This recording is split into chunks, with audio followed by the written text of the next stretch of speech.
I don't know what the hell I'm going to say. I just found out about, my boy Scott Horton just invited me down. I was just streaming at Moderate Rebels, interrupted the stream, and came down because I think it's so important to remind people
after Gaddafi was murdered by another U.S. dirty war, very similar to what happened in Black September in Chile.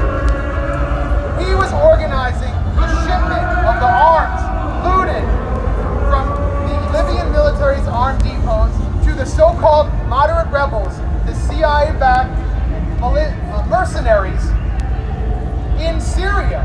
That's why he was in Benghazi. He was working with the CIA-backed, Al-Qaeda-affiliated Libyan Islamic Fighting Group to organize shipments of weapons to Syria to launch another dirty war. This is the legacy of 9/11. It happened on 9/11. That story has been covered up. Let's remember what it was like after 9/11, on the day of 9/11, when the #1 drive time radio host, Howard Stern, was announcing it live and calling for chemical weapons attacks and nuclear attacks on the Middle East on primetime radio. He sounded like any of the crazy Bush neoconservatives, but this was our drive time host. Days later, Dan Rather, remember, the top broadcast media personality on the news every night, went on David Letterman and said, we need to take many casualties to fight a permanent war. We need to take out all these other countries that are involved. This isn't about fighting terror, it's about fighting an entire people who are evil. And Dan Rather even said, as Donald Trump later did, he told the big lie that Arabs in the United States were celebrating on rooftops, leading to the massive campaign of anti-Arab discrimination, of the murder of even Sikh people in the US for looking like Arabs, and of the campaign of Islamophobia and the targeting of Muslim American leadership. It was our mainstream broadcast personalities who brought us that campaign of hate and these permanent wars, and they were being directed by the Bush administration. We need to remember that people who are advising the Democrats today, people who are in the Democratic Party firmly embedded, who are celebrated on MSNBC, like William Kristol and Robert Kagan, had concocted a project for a new American century before 9/11 to lay out the plan to destroy not just Iraq, but Syria, and then to target Iran, a project of the United States today. We need to remember that these neoconservatives marched into the Pentagon and demanded, after Al-Qaeda attacked the U.S., that the U.S. take out 7 countries in 5 years, and that those countries have been taken out, down to Sudan, which was targeted in a color revolution last year and now has formal relations with Israel. Their plan has come to fruition. Millions have died. The Middle East is in a state of catastrophe, and yet people in the Middle East and people in the United States are still resisting. We saw people in the Gaza Strip stand up to Israeli terror this year with homemade weapons and deal a bloody nose to the U.S.-backed Israeli apartheid regime. We see people in Yemen standing up against the U.S. campaign of terror, defeating solidly, smashing in the face the largest importer of U.S. weapons, the monarchic Saudi regime that was directly implicated in the 9/11 attacks. Directly implicated. We see people resisting in Lebanon, the still standing up. People are still standing up against the wars that the dirty wars. People are standing up in Venezuela. Bolivia has reversed a coup. People are standing up in Nicaragua. And you all are standing up right here because we remember the lessons when even parts of the left fell down after 9/11. When Thomas Friedman, the liberal media, called for smashing a country in the Middle East just because we need to do that. And so we need to wake people up now because this is a new crisis is upon us. And the left is not only silent, large parts of the left are actually supportive of the official agenda. And we're talking about the new normal. The new normal where a new crisis is being exploited. A pandemic to massively expand presidential power. Anyone who watched Biden's speech 2 days ago should have been terrified by the mandates he's handing out. This is an expansion of the imperial presidency that liberals used to oppose. And so we see leftists who oppose segregation now supporting segregationist passports. We see liberals who claim they supported civil rights now supporting massive crackdowns on civil liberties. We see liberals and leftists who say they're opposed to censorship now silent as YouTube censors any discussion of the new normal that's upon us. And we know this won't go well. We know this won't go well because of the lessons of 9/11, because our elites are always prepared to exploit any crisis. And if you know about the simulations that took place before the pandemic, it reminds me distinctly of the Project for a New American Century, the clean break document that the neocons conceived. They always have a plan. Where is our plan? Where is our plan to stand up for civil liberties? Where is our plan to oppose presidential power when a Democratic president is behaving more fascist than perhaps Donald Trump ever did? Where is our plan? Our plan starts today. And what we need to recognize with our plan is that people who have opposed these wars, people who are opposing this catastrophic new normal, have less in common, politically in many cases, than people who are hypnotized by the mainstream narrative. So you have libertarians, you have leftists, you have socialists, communists, anarchists, whoever. They may have less in common, but they get that something really wrong is happening. And what we need to do is unite against the common foe. Unite against the global predator class that is receiving new powers now. And we need to have unifying messages together. We can't be allowing ourselves to be divided when there are so many people hypnotized by this narrative and so many people in power who have unprecedented means at their disposal to crush us. So thank you for being out here today. Thank you for staying united. I really love the message and the damn wars. That's all we need to say right now because the war has come home. This is a class war on the people here. So let's keep fighting. Thank you.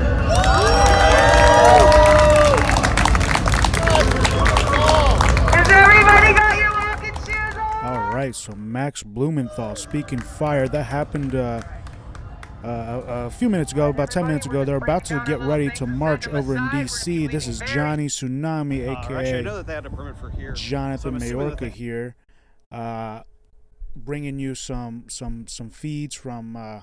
Sorry, let me open my. Bringing you some feeds from the from on the ground protests. Here is Mr. Ford Fisher of News to Share. Go give him a follow if you're not following him. We are the Convo Couch. My name is Jonathan. We have correspondents in Los Angeles and Sacramento and in Fort Lauderdale. I'm trying to get Niko to come on, and we'll see what happens. But this protest, this rally in D.C. started by Magnus Panvidya. He's a Boogaloo boy, and it started about 2 hours ago. So it's been going on for 2 hours. They're about to march. They're getting ready to march right now. That's Ford's stream right now. I'm also going to tune into Franco's stream so you guys can take a look at that. Shout out to Frank Analysis for being on the ground in Washington, D.C., as well as Ford. Give those two people a follow. News to Share and Frank Analysis.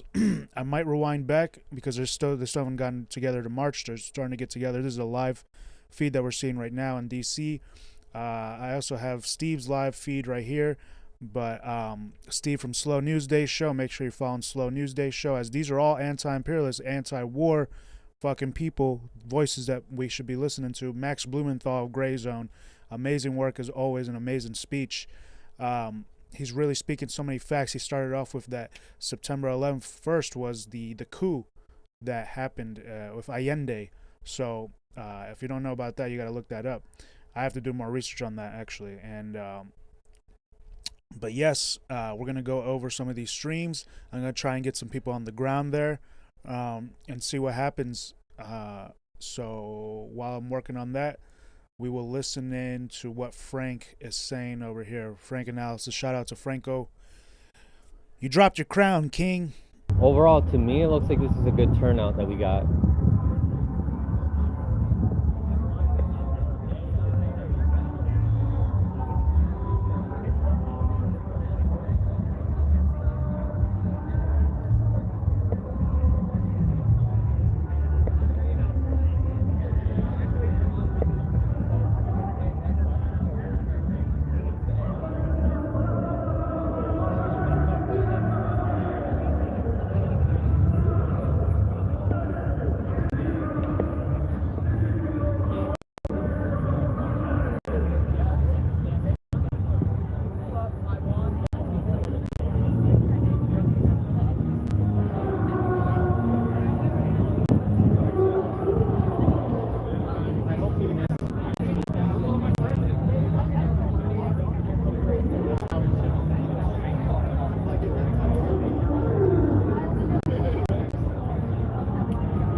Great stuff.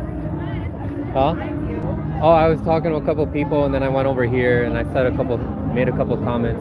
Bro, I'm glad that Max brought up, connected this all with the mandates and Event 201 and everything, how they get together and plan these things, just how they do with war. Oh, his speech? Oh yeah, he mentioned all that. But yeah, it's good to connect all that because this is how they try to keep us from uprising. Yeah. Because he wasn't really doing that. Yeah, so now it's aiding in the investigation that people like Whitney and Ryan Christian of the Last American Vagabond are doing, which we need more of that. And then it becomes more acceptable for some of the people who listen to more leftist shows, not so much the post-partisan like shows like the Last American Vagabond. Yeah. It's an opportunity for those people to learn and understand what's going on. Because if they see, oh, all my favorite channels aren't talking about it, so it's probably nothing I should worry about. Yeah. Alright, I think we're ready to go. Awesome. Let me get Zach. Yeah. Okay. Who's gonna lead the charge? Magnus? Magnus and Zach. Okay.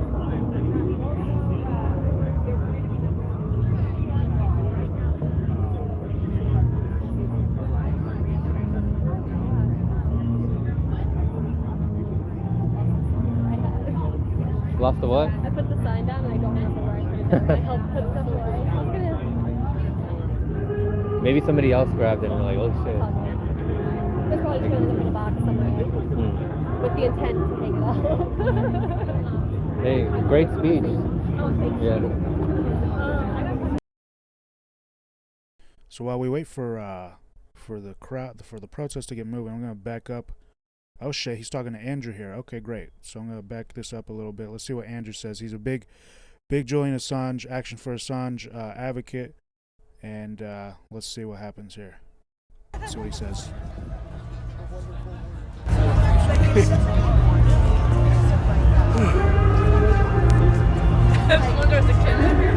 Team for but we had to like turn back around the block. She was like, whatever. I just hung out. I was waiting to see if anybody, but it doesn't matter. I'm still live. If we're just waiting right now, do you want to talk about what came together here? Do you want to introduce yourself and talk about kind of the coalition that formed out here? Yeah, my name is Andrew Smith. I'm the co-founder and one of the organizers with Action for Assange. I was invited by the organizing team for End the Damn Wars to join in with their event, so I'm super grateful that I was able to help out and get this built with them.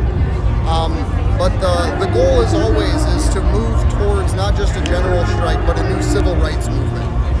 Because all of these issues, whether it's ending the wars, freeing Julian Assange, securing healthcare as a human right, the ability to have medical decisions and control of your own biological processes, privacy, and basically ending the effects of the intelligence community on our society are all core issues that interrelate, and one can't be tackled without the other. Because, for example, if Julian gets prosecuted and the U.S. says, no, you cannot publish information embarrassing to the federal government, you can no longer take a legal stand against most of the issues that we're all fighting to secure. So that's why I see ending the wars as such an important thing, because it's all interrelated. Julian wouldn't have had to have published the documentations revealing the crimes of war if there were no crimes of war to have been committed. My next big hope, honestly, is to be able to take on the Patriot Act. Because that's a legislation that continually gets rolled and renewed, so there's no reason why we can't get on the ground action bill demanding that it just stops. So I appreciate Fort Fisher, I appreciate all the organizers that are out here.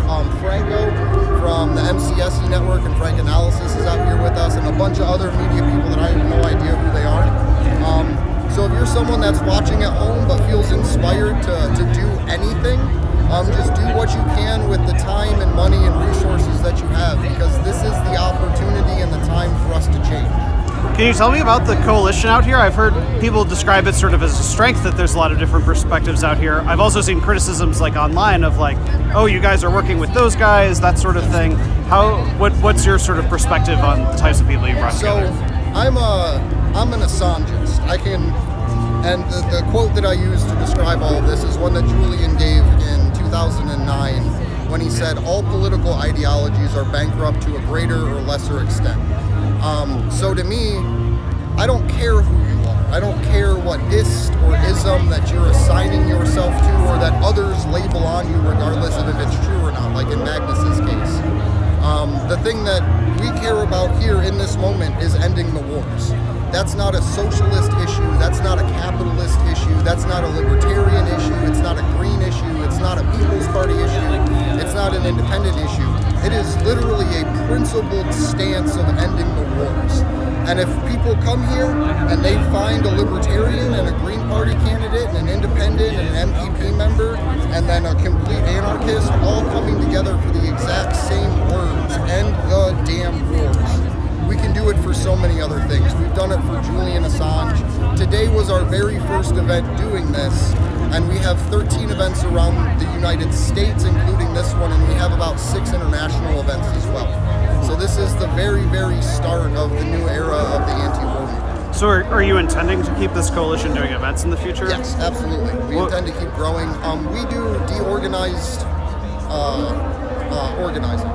So, what does that mean? So decentralized, sorry. So we don't have, there's no leader. There's no one here that's barking orders to a dog that has to run and fill them, right? We have people around the country that said, yeah, I want to end the damn wars. My event's going to take place here, come join me. In Arizona, it's a combination of the Libertarian Party, the Green Party, the Movement for a People's Party, the Socialist Independent Party, and the Communist Party. In Arizona, all coming together because we care about the issue of ending wars. It's not about the ists or the isms. So what we hope is that people can come together around these issues, fight like hell, march for an hour until they're exhausted, and then when they don't have the energy anymore, they can sit down and have the debates about economics and the debates about health policies and all of these things, because that's secondary. Those ists and isms, we have no control over any of the financial means in this system. So why do we put that as a stumbling block before we end the war? All right, fair enough. I appreciate you talking to me. Absolutely, man. Thank you for coming. Thank you.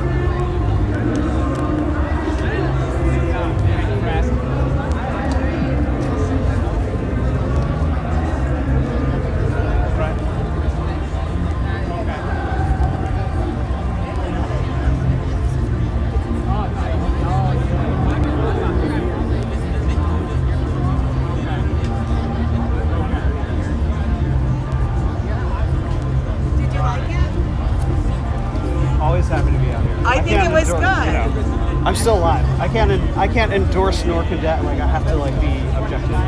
So. But it's been fun. Okay, I think it was fun. I think that, like, for the first event, I think that we had a really fucking crazy lineup of speakers. Like, really There was a good lot. speakers. There was a lot of different types of speakers. Yeah. That was pretty interesting. We moving soon? Yeah, I don't know what's going on.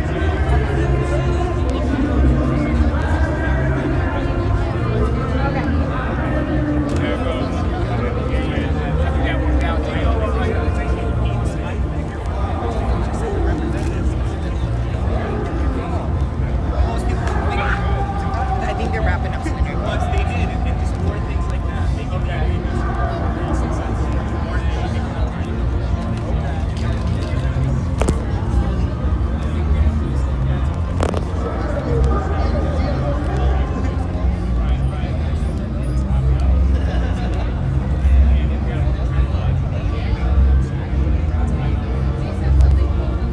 Hello? Can you have everybody start getting close to the truck so that we can start this party to move? You guys are gonna get, we're all gonna go over to the truck and we're gonna start marching to the White House.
Okay, so we're seeing. Oh, there you go, Ford.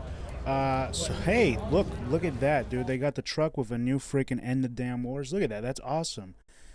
So, so it's, the Action for Assange usually has the truck going there, and it says End the Damn Wars, and then it has if wars can be started by lies, peace can be started by truth, which is what Julian Assange said. Shout out to Andrew, Misty, everybody at Action for Assange, and Slow News Day for fighting the fight for Julian Assange. You know, if we're not, like he said, if we're not allowed to expose the embarrassing war crimes that the U.S. commits, then we got problems. And it says free Julian Assange, end the damn wars. What a great message there.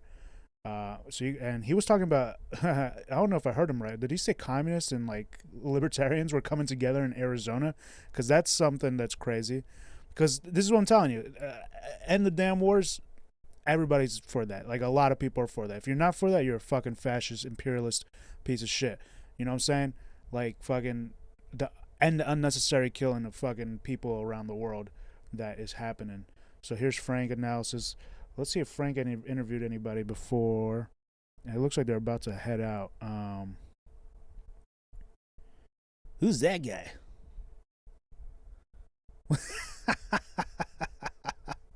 Yes. What is that? Hold on, let me hear. Oh, hey, it's piggyback ride time. What's up, man? Buddy! Oh, cool.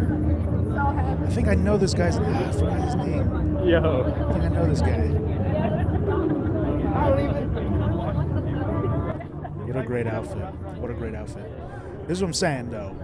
Ending the damn... Hey, I think I just saw Medea Benjamin out there, and then you see Hawaiian shirts and beards, representative of Blue Boys. There's Marie, and so that's what's happening in D.C. I'm trying to get some people on from Sacramento and or Fort Lauderdale. Let's listen into what this guy's saying over here in Sacramento.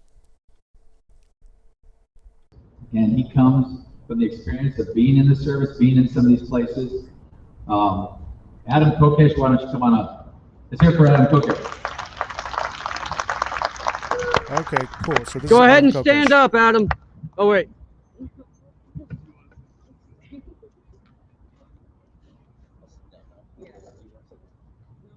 Love that guy.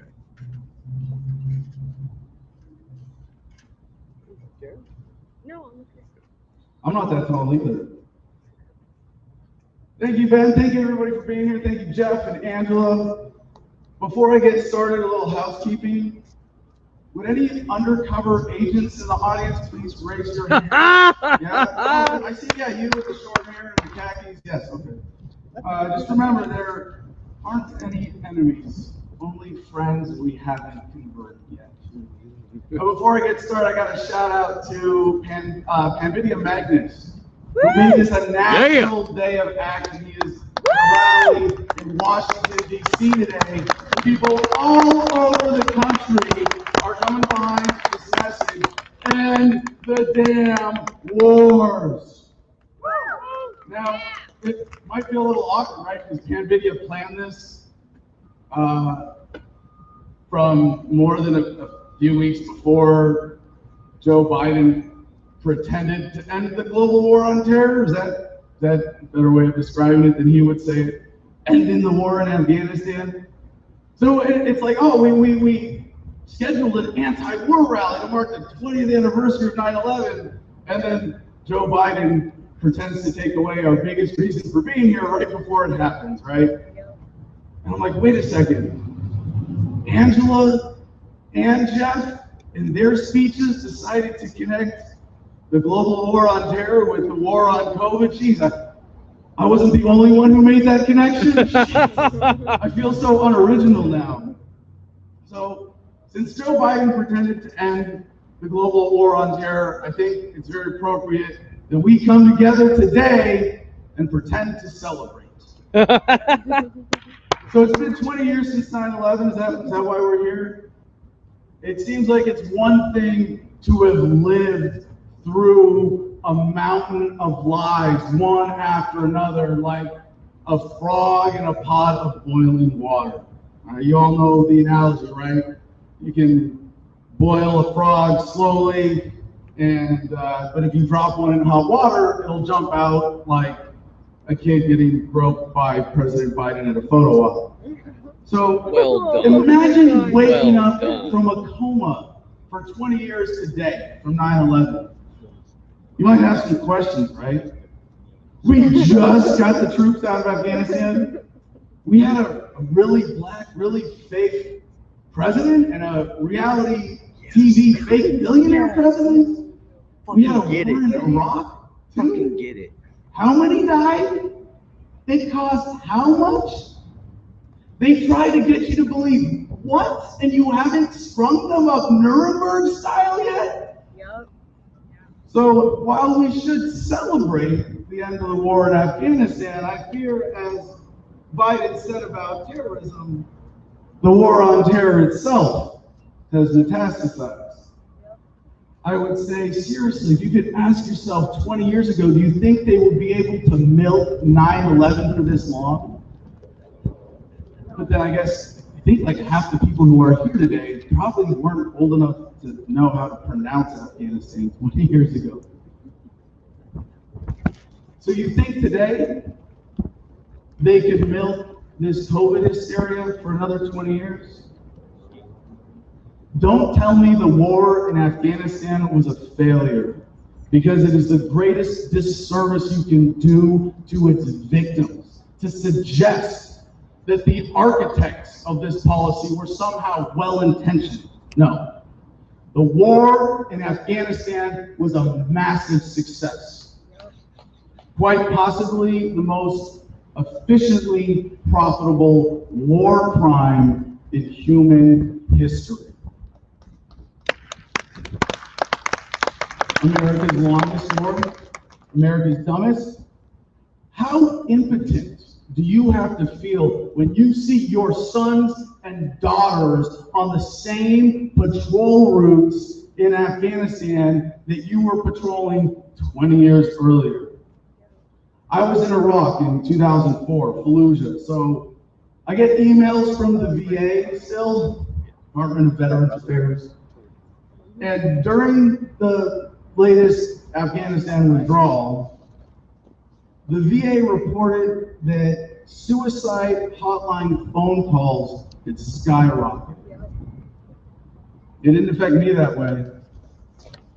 I had long ago come to terms with the fact that my fellow Marines who bled out into the sand died for nothing, less than nothing. Because we were lied to until we thought that being war criminals for bankers, politicians, and war profiteers was actually serving our country. If the troops defended freedom, they'd attack the government. I gotta say, at risk of sounding like a terrorist, but what the hell? I think I've been labeled a terrorist by government agents about a dozen times since 9/11 just for being a libertarian anyway, so whatever. I'm totally sympathetic to the Taliban right now. And not just for their awesome beards. They're the rebels who just beat the Empire. Haven't y'all seen Star Wars? I'm talking to a libertarian partially, right? You guys y'all seen Star Wars? Remember Star Wars? The rebels are the good guys, and the Empire, they're the bad guys. If I wasn't so horrified by the potential of propaganda, it would be fun to watch the mainstream media demonize the Taliban right now. Y'all heard about the story of the guy hanging from the helicopter, right? Yeah. Did everybody see that one? Super viral video. That was the biggest fake news story since weapons of mass destruction. I'm sorry, since Donald Trump called himself a very stable genius. It turns out the guy hanging from the helicopter was hanging from a harness, not a noose. You know what he was doing? He was trying to fly a flag, to mount a flag on an antenna pole to celebrate the Taliban victory. Why? To celebrate the end of the war. Which means that all of you, by virtue of being here today, have more in common with that guy hanging from the helicopter than you do with any of those assholes in DC pretending to represent you. I'll take it! The coverage of the American military in Afghanistan, still the opposite. Biden just killed an innocent family with a drone strike in Afghanistan, and American corporate media reported it with the quote from General Milley, "The procedures were correctly followed, and it was a righteous strike." You think we might have a disconnect with the rest of the world when most of us fall for this childish Amero Fantasyland narrative where the Empire is the good guys now. So the helicopter story is almost as big a lie as the COVID death count. And health officials have admitted they counted anyone who died with COVID as from COVID. So, did you guys hear about the skydiver whose parachute didn't open? It was a big tragedy. But fortunately, he died from COVID right before he hit the ground. Just like the COVID deaths whose contributing factors were things like gunshot wounds to the head, falling off a motorcycle, or, you know, being your typical bootlicking, obese American. Which makes me think maybe that's what's really behind the mask mandate. Maybe government really does care about your health, and they just couldn't figure out a way to stop Americans who got fat following the old food pyramid advice to stop eating. At least, you know, the ones who are really gullible will burn some calories doing the up and down mask thing. Oh my God. How gullible do you have to be? Yeah, if you're standing up, COVID's gonna get you, but if you sit down, if you're at a table, oh yeah, it's just gonna go right over your head. So another lesson we gotta learn from the Taliban right now. Joe Biden is wrong. I fucking love it. We don't need tanks and F-15s to defeat the U.S. government, do we? Just mountains. It might take just mountains, yeah. Don't worry, we got these mountains here. You've seen Red Dawn, right? It might take 20 years, but if we set our minds to it, and if Allah is on our side, and if the U.S. government is as effective in Alabama as it was in Afghanistan, someday, we too can drive the U.S. empire out of America! Yes! They're going to start calling us the American Taliban anyway. We might as well just get out in front of it. So what if government by coercion as a global phenomenon is reaching its final phase now? Rule by fear. Yes. What if 9/11 was merely the entry wound for a new parasite? What if giving up the overt wars in Iraq and Afghanistan was just so that this parasite could burrow deeper into our psyches with fear? What if all it takes ultimately to defeat this fear is love? 20 years. Does anybody feel safer now that the Taliban has been replaced with the Taliban? Biden didn't shrink government after ending the war. He made excuses to keep the surveillance state and the police state and the military, industrial, congressional complex going stronger than ever. To quote a former California governor, Ronald Reagan said, "No government ever voluntarily reduces its size. Government programs, once launched, never disappear. Actually, a government bureau is the nearest thing to eternal life we'll ever see on Earth." To quote another, hopefully soon-to-be former California governor, Gavin Newsom said, "If you donate to my campaign, I'll give you multi-million-dollar no-bid contracts for PPE." Well, he didn't use those exact words, obviously. He said that with his action. If only everyone understood the Newsom-Pelosi connection and the significance of the French Laundry incident, California would be in open revolt by now. Yep. Anybody else here want to see the recall send Newsom packing? Yeah! Who cares? Seriously. You think the people of California are woke enough to suddenly they're just not going to elect another sadist? Larry Elder promised me a pillow. I understand. We do have an option here, but Jeff Hewitt, Nicholas Wildstar, any fans of Nicholas Wildstar here? Yeah? Louis Marinelli, who is the secessionist. Steve's hilarious. This guy's talking for a long time. I'm going to go back to the activists here. That was pretty funny, Steve. He promised me a pillow. You see Max Blumenthal here. Max Blumenthal marching on the streets of D.C., as well as all these other amazing activists on the ground in D.C. They're passing by, I think that's the library. I'm not sure. But there's the truck. And of course, to march in D.C., you need a fucking permit. And then, yeah, just so you know, you need a permit to march in D.C. So we have some brave people out there, courageous. You see Magnus right here leading the thing.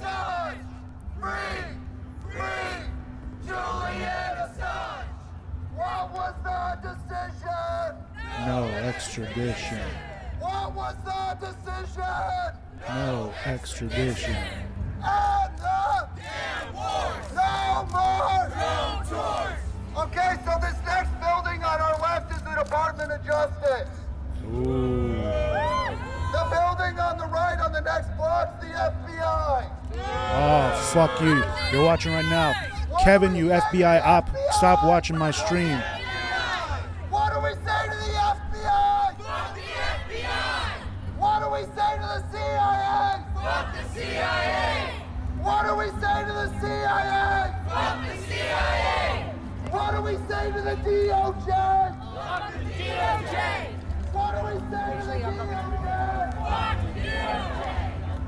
Fuck the DOJ. Fuck the FBI. Free speech, motherfucker. Kevin. No, we call our FBI agent Kevin. You know, he always listens in. Hi, Kevin. Free Daniel Hale! Free Daniel Hale! Free Daniel Hale is in jail right now, exposing more fucking shit in the government. I love the marching, damn it. Yes, we need more of this. Fuck the FBI! Fuck the FBI! Fuck the FBI! Fuck the FBI! You love to see it, guys. You love to see it. Frank's in the back. Haha, look at this canoe. I'm going to switch to the audio of this one. Let me see here. Let's see.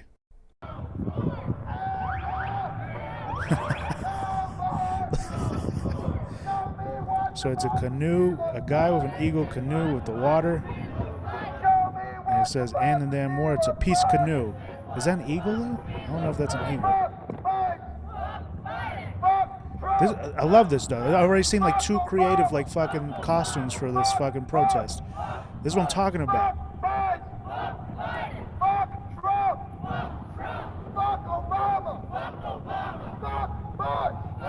You heard that. And the damn wars. And the damn wars. And the damn wars.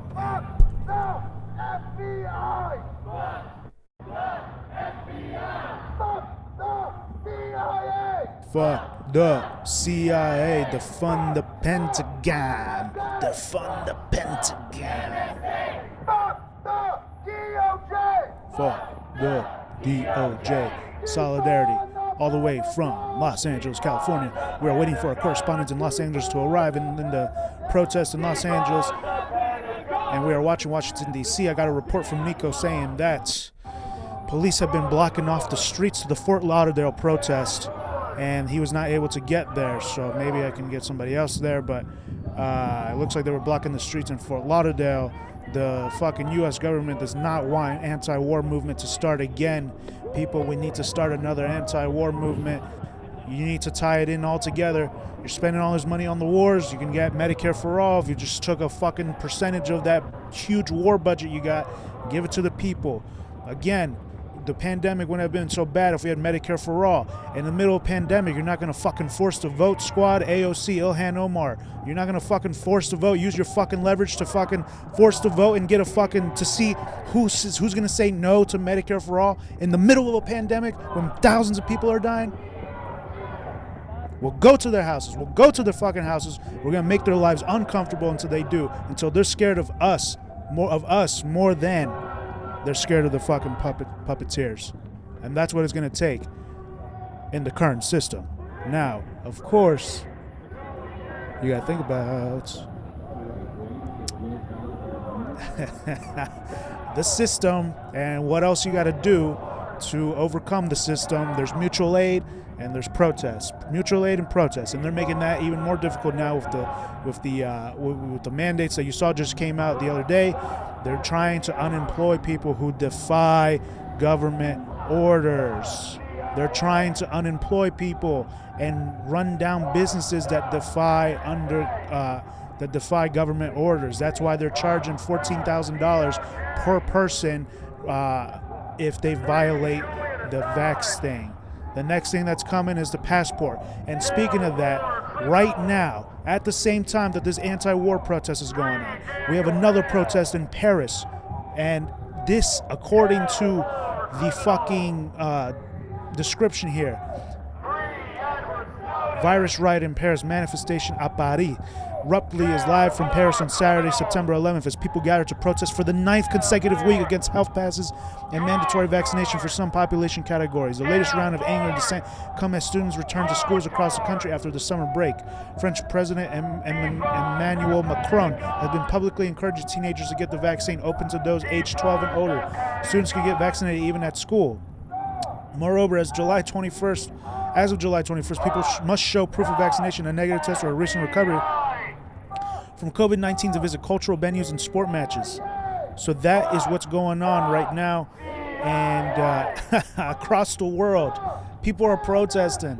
People are getting out on the streets. People are voicing their opinions against the wars, against the mandates, against authoritarianism, against fascism. You got to get up out of your ass and get out on the streets. Or if not, start a live stream and get the fucking end the damn wars up on your screen, because you show solidarity with the people on the fucking streets, out in the sun, getting their vitamin D and the eagle of the fucking canoe and the trunk, the truck with Assange's face on there, and you support that Assange doesn't get incarcerated for exposing war crimes. In fact, the people who should get incarcerated are actually making more money from fucking continuing these wars, and that's what's happening, and that's what's going on. And I'm seeing a broad coalition being built here today with this anti-war movement. Andrew was talking about communists and libertarians coming together in Arizona, which is crazy, and who knows who's in this crowd. And obviously they're making this free Julian Assange anti-war protest, because those issues are tied together. You see Max Blumenthal on the ground there, independent media. Fiorella's up in Sacramento. Steve Poikonen of Slow News Days up in Sacramento. Pasta and Glory Jones are going to Los Angeles. We are anti-war, anti-imperialists, advocates, activists, reporters, journalists. Absolutely. I'm against the fucking murder of brown, white, brown, any color kids out in the Middle East, whatever. It doesn't matter. I'm against the murder of all that. And then our soldiers who come back with PTSD, there's double the amount of soldiers who committed suicide from fucking coming back from these wars than the soldiers who have actually died in combat out in those wars. And against the combat against the fucking Taliban that the CIA fucking funded. So it's a fucking game. Do you not see? It's a fucking game. They're playing with people's lives and fucking spending our money there. And when you can spend the money back on the people. And this is what this is about, and that's my little rant, and that's from the heart. Johnny everything, Jonathan Mayorga here. I use my real name because I'm a real motherfucker, because I don't have to hide behind some bullshit. I put my name out there, fuck it. Because guess what? The government already knows. They already know. They already fucking know. So guess what? Fuck it. You just put your name out there, and I'm here in solidarity, end the fucking wars. HXXG, the warmongers. What could the X's stand for? I don't know. What could the X's stand for? End the damn wars.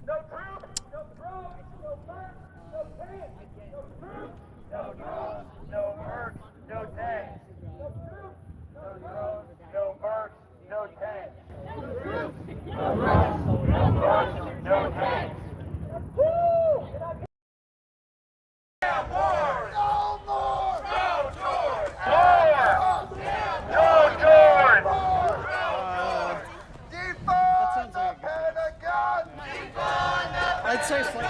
Defund the Pentagon! If I had to, I would go 75 if I was like trying to play songs on it.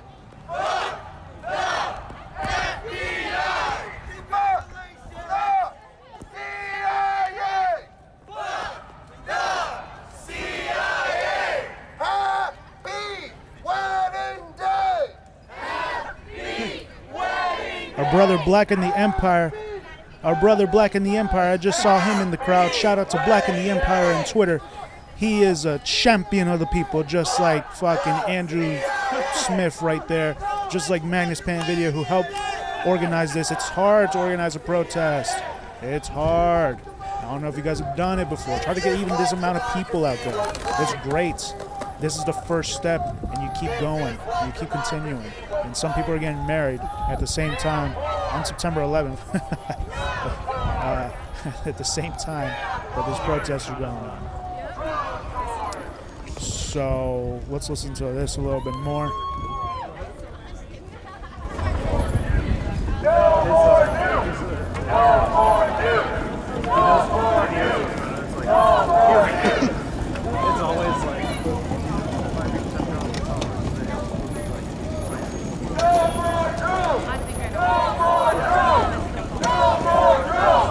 No more drill! No more drill! And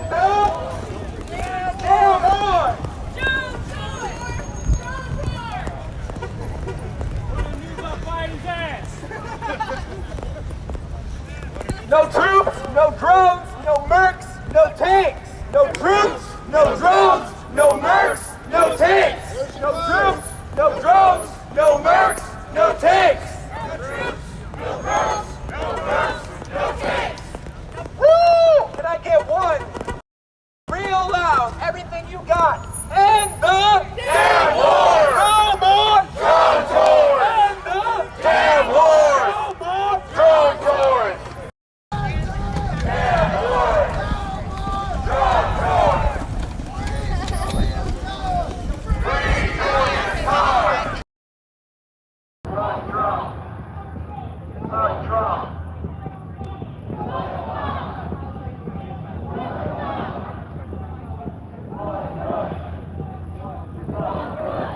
I can't believe that Kokesh is still talking. It's hilarious. Okay. Now with the Empire.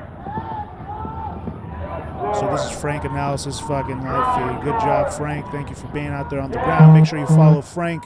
Make sure you follow Franco and News to Share.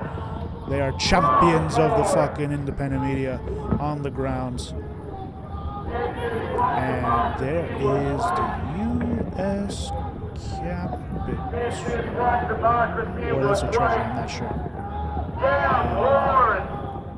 End the damn wars, guys. End the damn wars. No more colonization! No more colonization! No more colonization! Keep our troops home! Keep our troops home! Keep our troops home! Keep our troops home! Keep our troops home! Shout out to Teresa Alon, Deploy Biden! Mayowen, Deploy Biden! Mayahwin. I don't know what that stands for, Deploy Trump! but thank you for the raid token. Again, if you're not on Rokfin, everybody, get over on Rokfin.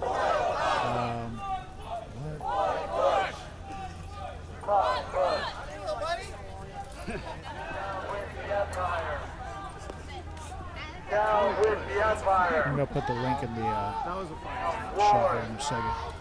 Drone tours! Damn wars!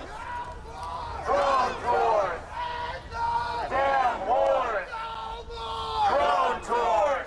Show me what democracy looks like! This is what democracy looks like. Show me what democracy looks like! Even if, look, Democracy looks like! you could go right now, Damn war! make a little sign, stand on the corner of busy intersection, and it just says end the damn wars, and you'd be in solidarity with the nation, international fucking protest right now. And this is what it's gonna take. You gotta remind people that these fucking wars are happening and that we need to end them. You gotta remind people, and this is why I'm saying this is amazing to have all these people out here yelling defund the Pentagon, fuck the FBI, fuck the CIA. When was the last time you saw something like that? When was the last time when the purpose of a protest was for fuck the State Departments are continuing the murder of millions of people around the world and continuing their imperialism? When was the last time you saw that? I don't know. I haven't seen it in a long time, and I'm happy for it. I'm happy to see it. There's Franco. Shout out to Franco. We are all Assange. Free Assange, because we are all Assange, because if you can't expose the war crimes of the U.S. empire, what can we do? You can't publish it? He's not even an American citizen. He's an Australian citizen. And they're trying to bring him into America so they can jail him forever. And it's a great sight to see, honestly. It's a really great sight to see. Black in the Empire saw in the crowd again, and a lot of brave people out there going to march, because guess what? The fucking wars are bullshit. And they're saying fuck all the previous presidents, all of them, Trump, Biden, Obama, before them, Bush, fucking Bush.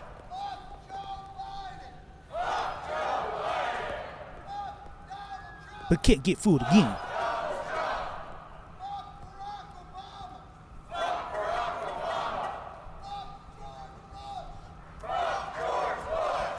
Again, this is a riot in Paris right now.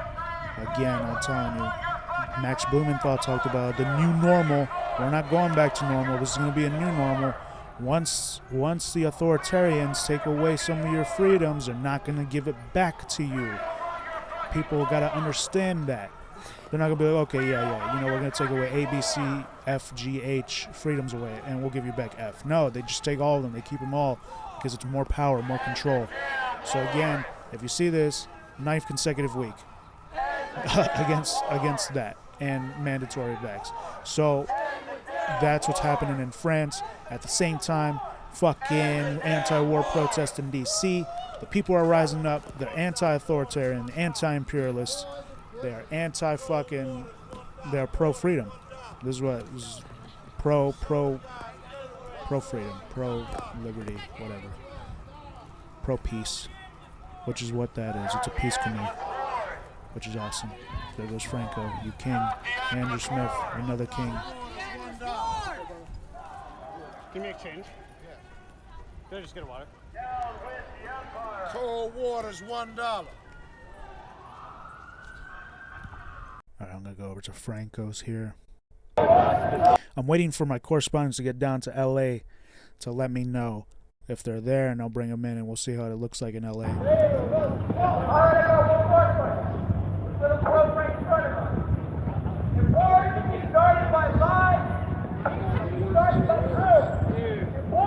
Started by lies, needs to be started by truth.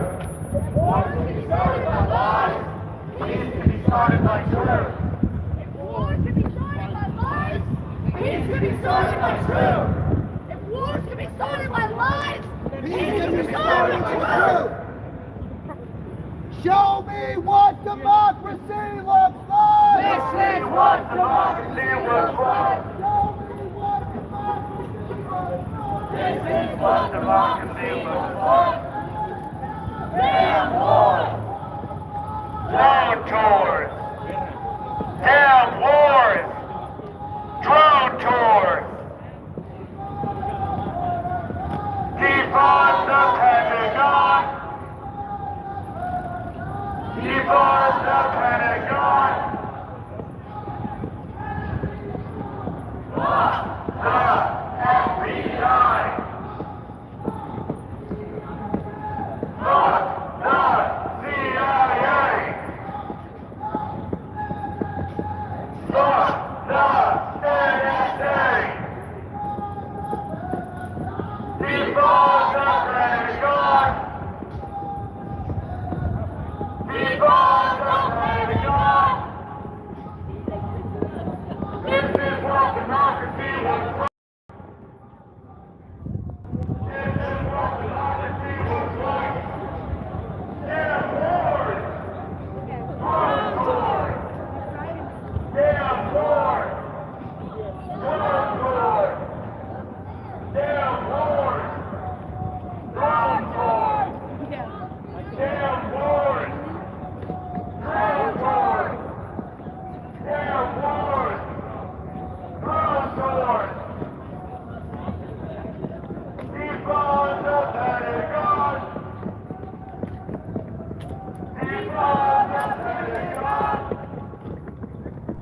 I love it. Defund the Pentagon, people.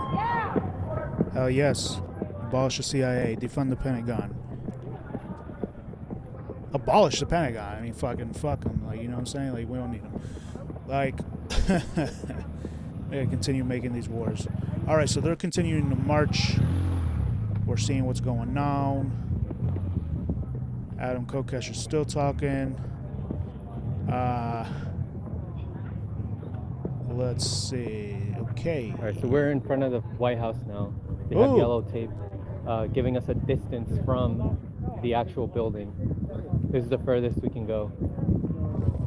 All right, so they are in front of the White House now. That's awesome. Thank you, Franco, for letting us know. Make sure you have Franco stream up as well. Give him a like, as well as news to share. In front of the White House. The White House, you can never really even get close. I mean, the last time I was in D.C., it was impossible to get close. Black Lives Matter Plaza is right there. And as you guys can see, there's not much going on anymore after a year over a year since the murder of George Floyd.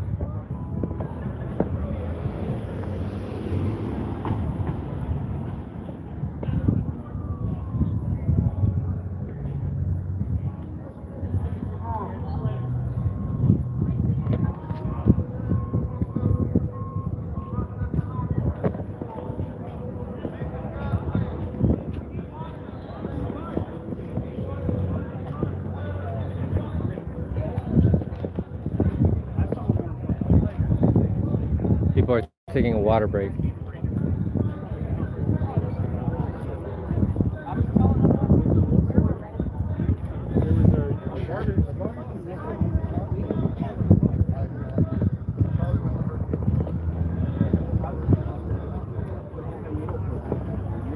folks, thanks for cooperating with us. We're glad we helped you guys get over here. Does anybody know whether or not you guys are marching back? So that not going to Whereas otherwise they say you were just a mob. Yeah. No, we're not going to be marching back as a collective, but we probably will walk on sidewalks and stuff. Great stuff. Thanks, Al. Yeah. Thanks for bringing up mandates. Oh, Mandates. Sure. Yeah. Yeah. Yeah. It's our brother, Black in the Empire. Shout out to Black in the I Empire. figured out a way to make this all out of cardboard. Thanks so much for coming. We got nothing but cardboard and fibers last year. I'm gonna rewind back to some of their speeches, and we'll listen to that while we watch this footage that's live. So give me a second on that. So I'm gonna mute this, and we're gonna rewind. I'll let you guys watch that while I do this. Also, fuck Ken Klippenstein. And so let me see here. Okay. Protest has been going on for about 2.5 hours now in DC. So let me find some speeches here.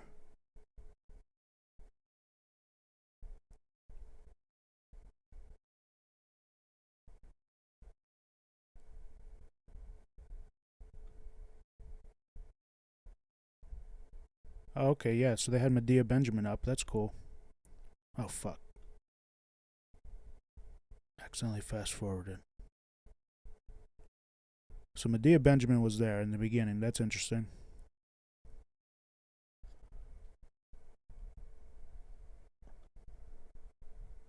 Okay, let's hear what Franco's saying. Back. My parking is about to expire, but I really appreciate you guys tuning in to watch this. I think it was a great day today. A lot of great things were said from different perspectives, and I hope, and I'm actually sure, that there will be more events like this going forward, more unity, more solidarity among the people, and I'm glad that people are actually taking action now rather than sitting back and hoping for politicians to solve our problems. But guys, you guys are the only ones that will save yourselves, not anybody else, not a politician, not a journalist, not a commentator. We will bring you the news. We will inform you guys. Some of us will talk about solutions, but that doesn't mean that we will save you. You will save yourself. Right? You will take action to solve the problems of this country and the world. So again, thank you guys so much for watching. Stay informed and end the damn wars. I love you all. Franco the King. We're going to watch some of these speeches back from the beginning of this match. We're going to watch some of this. It looks like Medea Benjamin here was live. The millionaires who surround us in the mansions in Virginia, who've made big bucks from this war. I managed to get inside the shareholder meeting of General Dynamics to confront the CEO, a woman who made $21 million just in her salary for 1 year of divorce. And I said to her, don't you think that if your profits are based on war and conflict around the world, and that's the only way you can make money, that you should maybe rethink your business model? And this is by tried and said, we pray for peace. We work for peace. We want peace. But just a week earlier, she had said to her shareholders that the dangerous times and all the conflicts around the world would bode well for the in the coming years. Are you coming back down tomorrow? So they don't pray for war, for peace. They pray for conflict. They pray for war. And I want to say something about the others who are so complicit in this, not just the 4 presidents who kept these wars going, but also the members of Congress. You would think that anybody who voted for the war in Iraq should have been kicked out. That should have been a career-ending vote, right? But it wasn't. In fact, one of those people who voted for the war in Iraq is now where? In the White House. So we have not held these people accountable at all. And it's about time we start holding them accountable. And one way we can do that is the upcoming military budget that is going to be passed sometime in September, October, November, and will be debated in those months. And I think we should say that any politician that calls themselves a progressive or somebody working for the people should pledge to us right now that they will not vote for a Pentagon budget that is any kind of increase from the last budget. That's the least that they can do. Many of us have called for the Pentagon budget to be cut in half. Cut it by $350 billion, and we'd still be by far the country with the largest military budget in the world. But at the very least, let us not increase the military budget, like the members of Congress are now trying to do. Not only increase it to where Biden had asked for an increase, but even $25 billion more than Biden had asked for. So for all of those politicians, we have to say, end the damn wars and stop pouring our money down the black hole of militarism. So I just want to thank you for being out today. Skipping over to Magnus' speech, Medea Benjamin. She's been a staunch advocate against the wars. She's good on that. Glad to see her supporting this protest, even though there have been multiple smears against Magnus from video.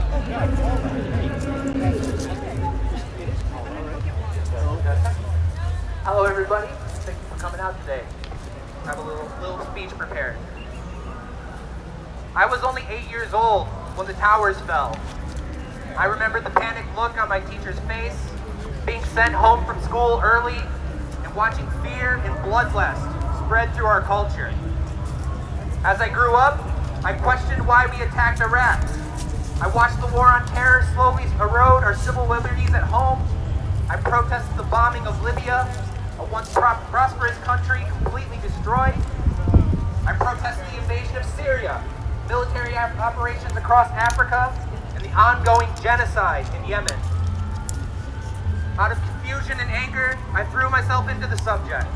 Decades of research and reading, some of which was authored by individuals who will be speaking here today. And it led me towards a deeper truth. For to touch them, they can be counted and measured. And occasionally the media will even acknowledge their existence. It's what goes unmentioned that matters the most. We don't discuss the countless black operations across the world, the assassinations, the funding and creating of terror organizations, manipulations of government and proxy wars that create the environment of justice, environment of hatred, violence that justified these wars. It will justify future wars. We don't discuss the economic warfare, sanctions that do nothing more than starve the poor, aid programs that prop up warlords and puppet regimes, predatory loans and state-sponsored corporate warfare that capture the wealth of nations. We ignore the environmental destruction. 900 Superfund sites, defined as a location that's almost impossible to rehabilitate, are directly contributing to the U.S. military. 59 million tons of CO2, 750,000 tons of toxic waste. Pausing Magnus's stream for a second. We are live at LA City Hall now. Can you hear me? Yes, do you hear me? Johnny, can you hear me? Okay, hold on. You don't give illegal aliens rights over me in my own country. This is not going to be... Can you hear me? Yeah, do you hear me? Yeah. What did that guy just say? We're not going to put up with it. We're not going to put up with you either, Gavin. It's time for you to go. All right, so we have some... What do we want? And the wars! And the wars! Rico! Oh, okay. What do we want? Nah. Rico! Tuesday. What do we want? What do we want? What do we want? Guess who's there? Look who it is. Hey, Dan Nowman. We got the free Assange and Daniel Nowman, everybody. All right, so it looks like some more right-winging people over there are there as well. Where? Well, the guy was saying that don't give illegal aliens more freedoms than me or something. Oh, yeah. There's some libertarian-minded people here. See them up on the steps, though, over there? Look at that. Look at that. What, The popo, up yeah. there. Yeah. For some reason, this fucking... Look who's there, man.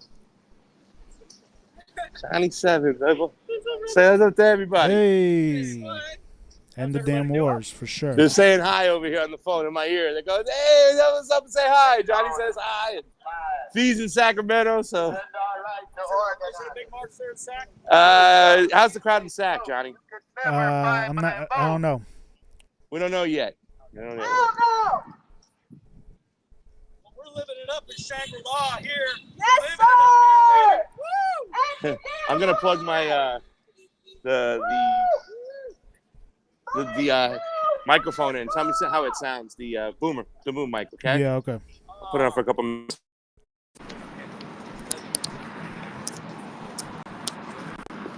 Time for honest government.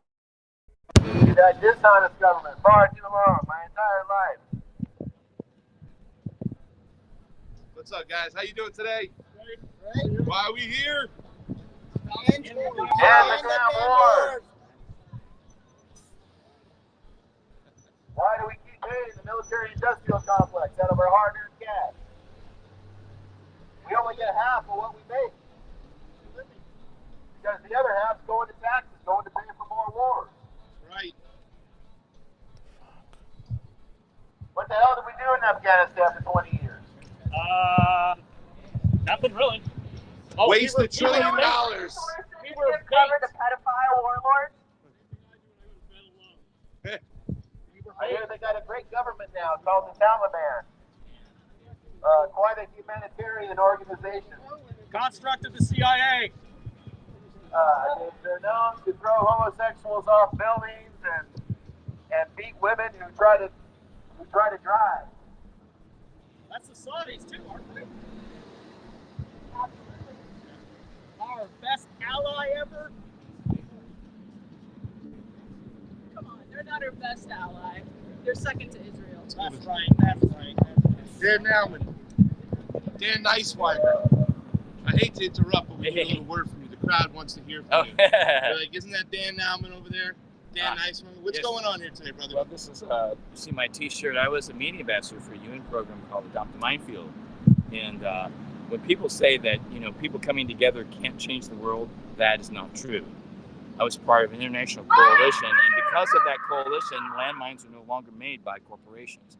So it does work. So no more landmines. Worldwide coalition comes together, it will stop. But we need people to do that. It takes you and me and all of us to make change. You're not going to do it sitting at home in front of your computer or hanging out by the pool. I mean, I'd love to do that too today, but that's not what this is about. This is about you getting involved, and that's why I'm here. And I'm showing this shirt off to tell you I have been part of an international coalition. We got stuff done. So anyway. Thank you, buddy. You're Appreciate welcome. that. Can we see the umbrella? This awesome umbrella. Yeah, isn't that great? I love it. Yeah, this umbrella came in our march when we marched to say fuck censorship and free Assange in the streets of LA, and that you were with us that day. Thank you so much. Appreciate it, kid. You're welcome. My pleasure.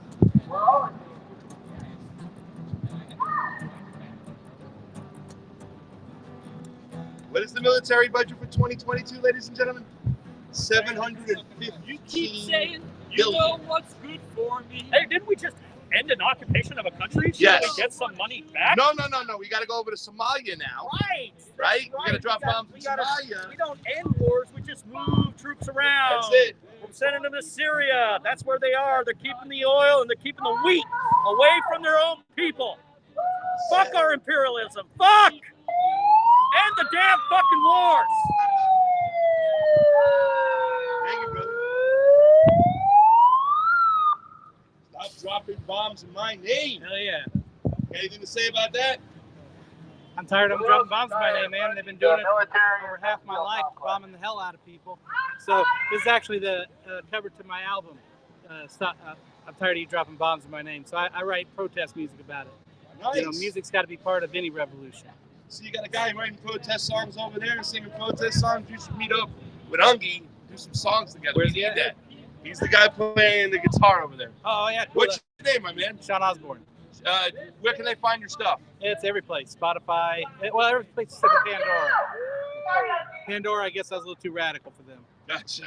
So Stop dropping bombs in my name. yes, indeed. Fucking Stop dropping bombs in my name. There you go. Thank you, brother. sir. Thank you so We're much. tired of killing people for no reason other than funding the military-industrial complex. Pawns.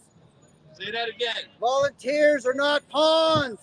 Unfortunately, What an incredible they've been waste used as of pawns for so many years. $2.6 Have they billion. not? But they are not. They are not supposed to be pawns. Look, we got homeless people on right across the street, but we're giving CEOs of these military-industrial complex organizations, we're giving them millions of dollars so they can have vacation homes in every country. You got anything to say, my man? Let's just see the sign for sure. U.S. citizens. So why'd you want to come out today, though?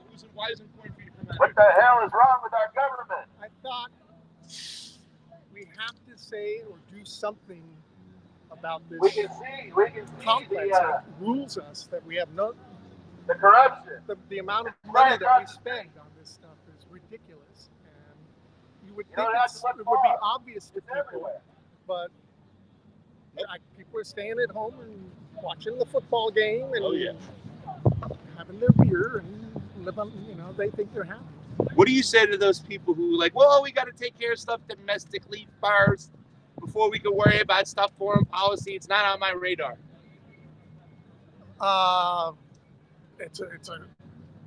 If you want to go there, start there in order to diminish the military-industrial complex. I'm okay with that. But I think that's just a first step in getting government's hand out of your pocket. People don't realize how much, and everybody wants government to fix everything. That's another concept. Gotcha. I got you, man. Thank you so much. Death to Africa, free Palestine. Nice. Death to Africa. What's going on with Africa? Fucking the boot in imperialism is on fucking Africa. They will rise one day. They've done it before and they will again. Ask fucking ask the UK, ask all those fucking imperialist empires how it ended out. Yep. Nice. Thank you so much, man.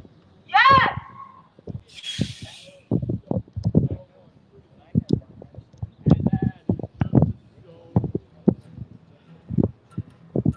Libertarian shirt on.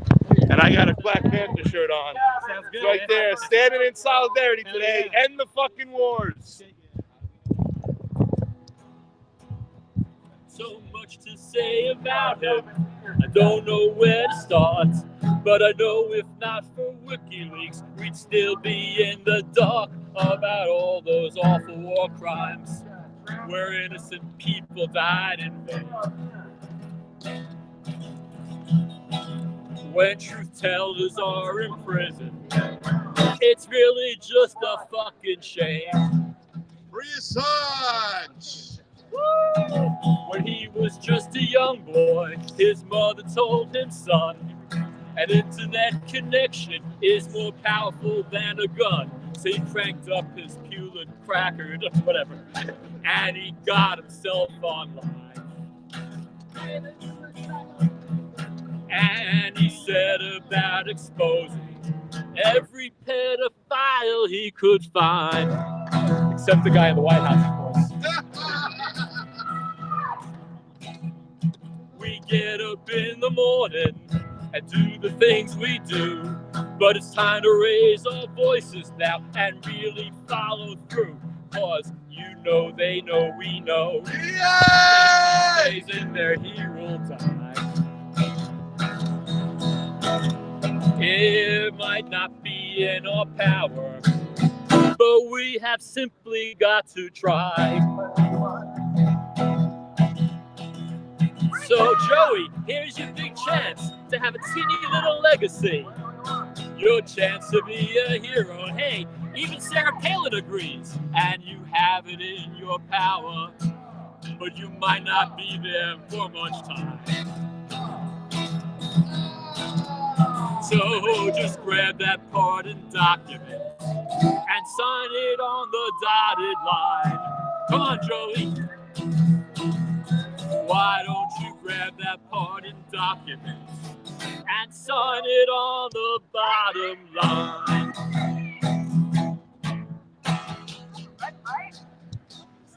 That's cool. You got your music online? All the security measures taken after 9/11 are technically supposed to be temporary. We just let them take away our freedom like that. What the hell? End the damn war! Yes! Divest from the war machine!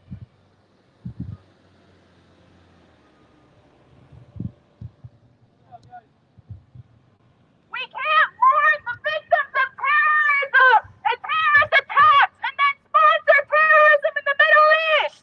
End the damn wars! End the damn wars. Quit killing innocent people. Our latest drone strikes killed 11 innocent civilians in Kabul, Afghanistan. Our latest technology is killing innocent people. What's up, motherfucker? Why is that? Why do we have a tolerant government? How you doing, man? Why you here today?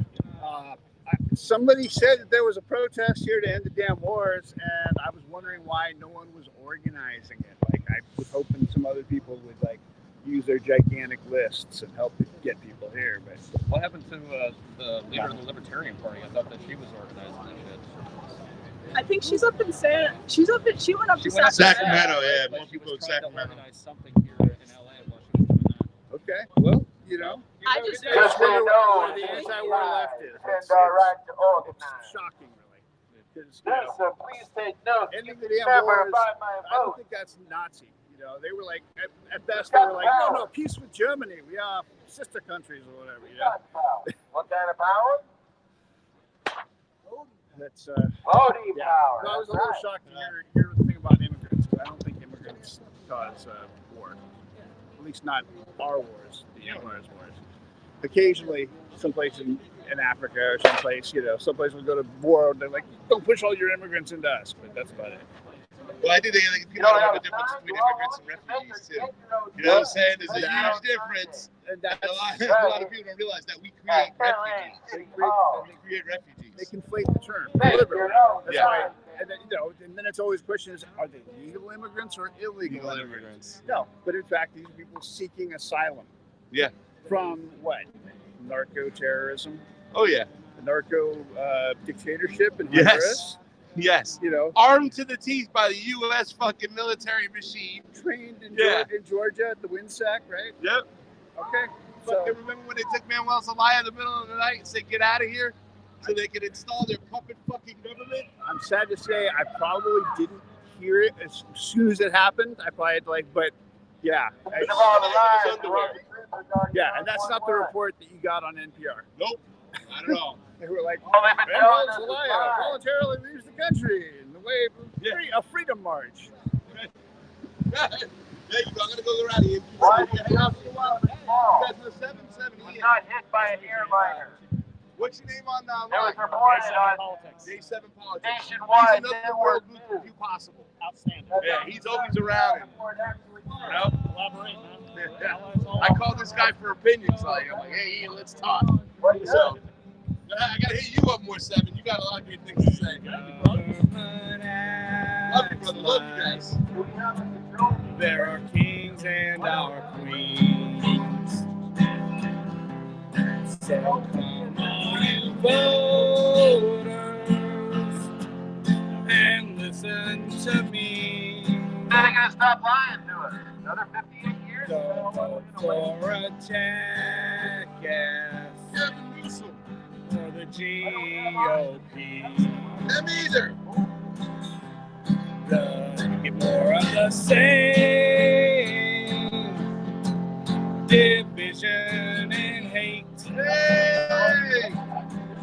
It's time to do something before it's too late. Free Assange! That son of a bitch. Thank you, my man. What's your name again? Sean Osborne. You got it. Where are you gonna post that stuff? It's already streaming live right now on the Convo Couch. On the what? Combo Couch. Oh, okay, CONVO Couch. Right on. So, look it is, everybody. My man. Good to see you, bro. WTC 7 didn't kill us. We get a lot of shit lately, man. Yeah, footage we've been, Oh, really? Yeah. Nice. Well, we started that shit a year ago because we were like ahead of that curve when it came to that stuff. But now that they're going after it hardcore because they realize that it can fucking actually, we're getting a lot of shit. But all our stuff's over on Rokfin and we're just still posted away. Dr. Merrick talking about Dr. Zelenko, doing the whole 9 yards. So we're not going to stop. I just watched you guys on Rokfin, so I don't know what it is. That's the thing. Thank you so much. What's your name on Rokfin? Eric. Eric. Eric? Spread Truth. You don't have it? Ah, all right. Yeah, that's my screen. What's it called? Is that Eric Ball? Spread Truth. Got it. I'll be paying attention for last time, man. All right. You didn't wear your shirt today. That was the first time I've ever seen you without your shirt. I know. I've been wearing too much.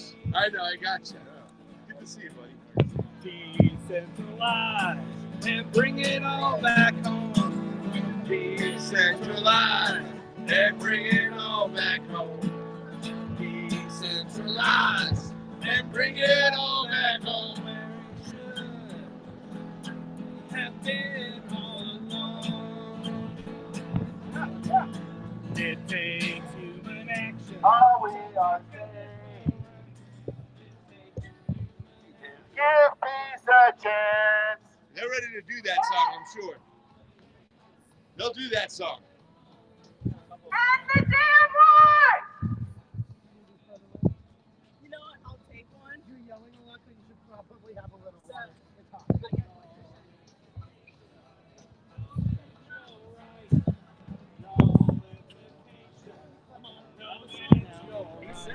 Hey, Pasta, you hear me?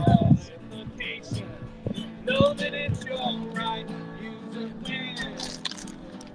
All right, so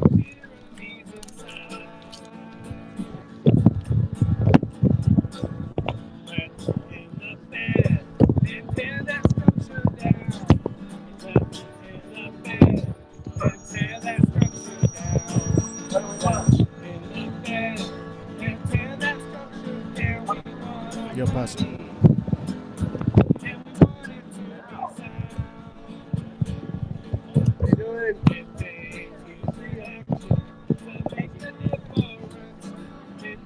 No, it's in the, let me see, hold on. And then,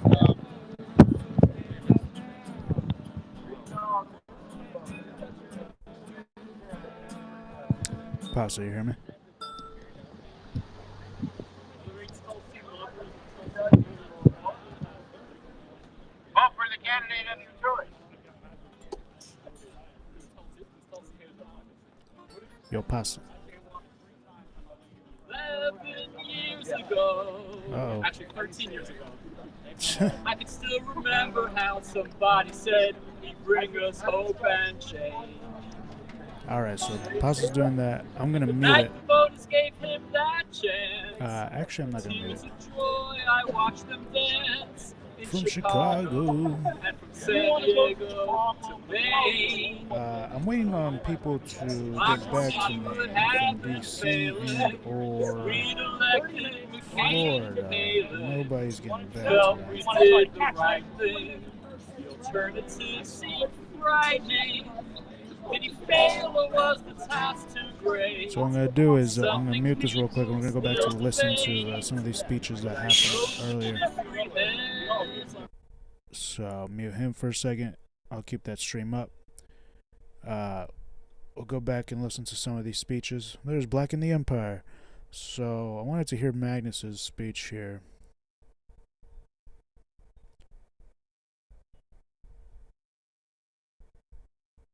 Coming out today. I have a little speech prepared.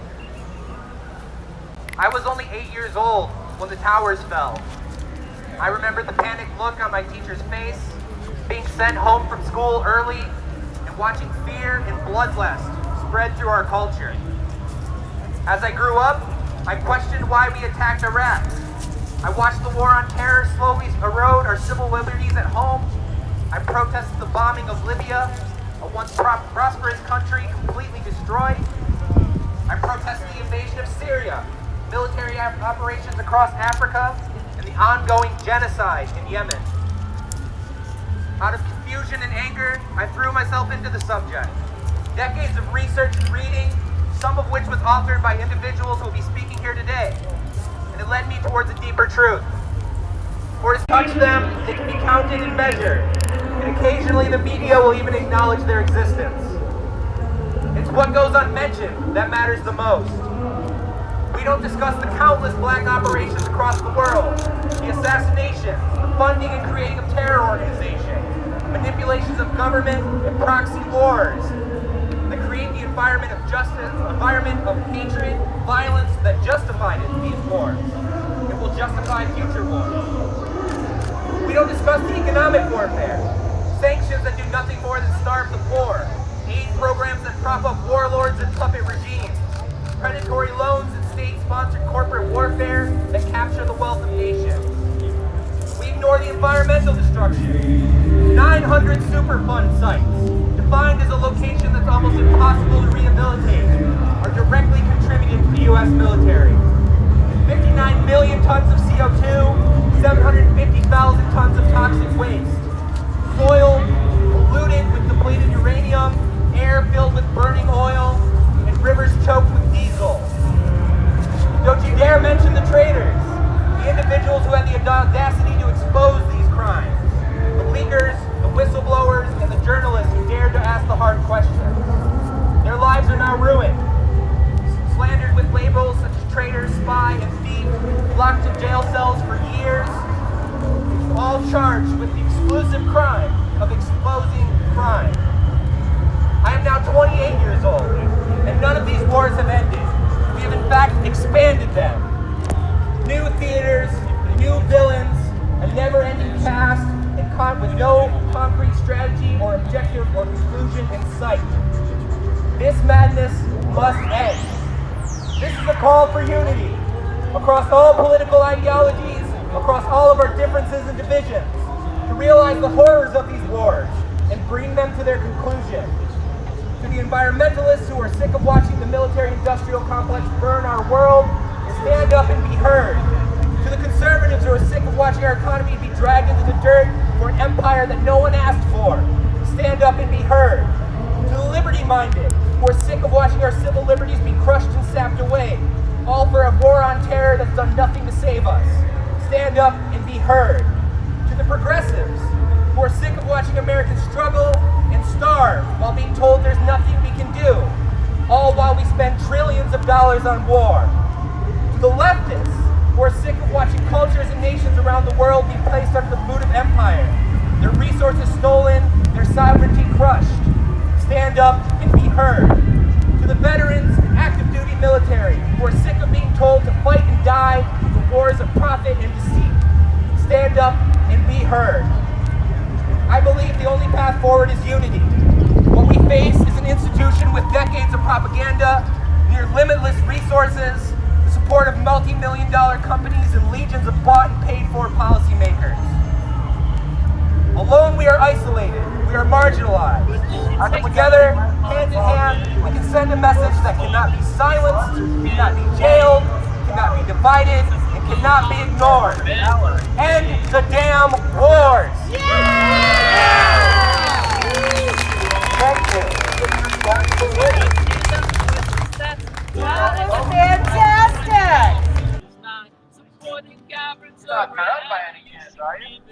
All right, so that was a great speech from Magnus. Pasta, do you hear me now? And if you listen, then by now you know why. That's why. Pasta, do you hear me?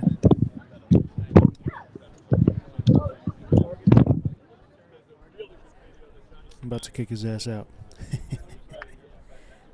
Pasta. Pasta. Pasta.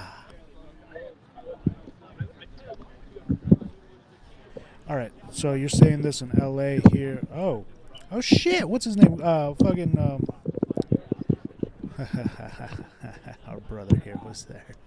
That's awesome. So in LA, you're saying here, live feed from LA City Hall. A dozen people out there. Yeah. Hey. Dozen people out here. Out in front of LA City Hall. Pasta, do you hear me? This goober, do you hear me?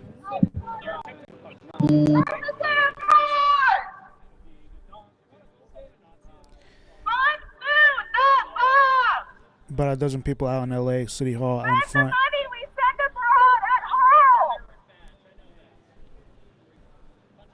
Garland Nixon also gave a speech out in what's it called? DC. I want to hear what Garland has to say, because Garland, he speaks truth. Truth to power. Hello. We are here on September 11th. September 11th, 2001. 2001. What happened? There was an attack on the United States. Many of us, now listen, any better? There was an attack on the United States. Many of us saw it on television. We felt emotional. We felt bad about the people that were losing their lives. We thought about the reasons behind the attack. We thought about many things. The empire smiled. The empire rubbed its hands together. The empire saw an opportunity. General Wesley Clark went to the Pentagon, and many of you have probably heard him discuss it. He went to the Pentagon, and he was given a piece of paper with 7 countries. The empire saw an opportunity like it hadn't seen in many years, and decided, great, now we can do what we want to do. We can expand the empire, and we must always use the term empire. The United States empire, the American empire. This is not a nation. I see people with Medicare for all and various social programs on their clothes, and they ask questions. How can Costa Rica afford Medicare for all and we can't? Because Costa Rica is a nation. Nations can afford things like that. Nations don't have 750 bases around the world. Nations do not enact sanctions on other countries that even hurt the companies in their country. But empires do that. And we must always remember to refer to the United States as an empire, and what we're fighting, regardless of how we discuss it, is imperialism. All of the things that you see on this sign. Who needs this? An empire needs these things to do imperial things. One of the things that really woke me up about a year ago, I went to Venezuela. And I had an opportunity to go there. I went there with Medea and the Code Pink people. I was able to wander around the country.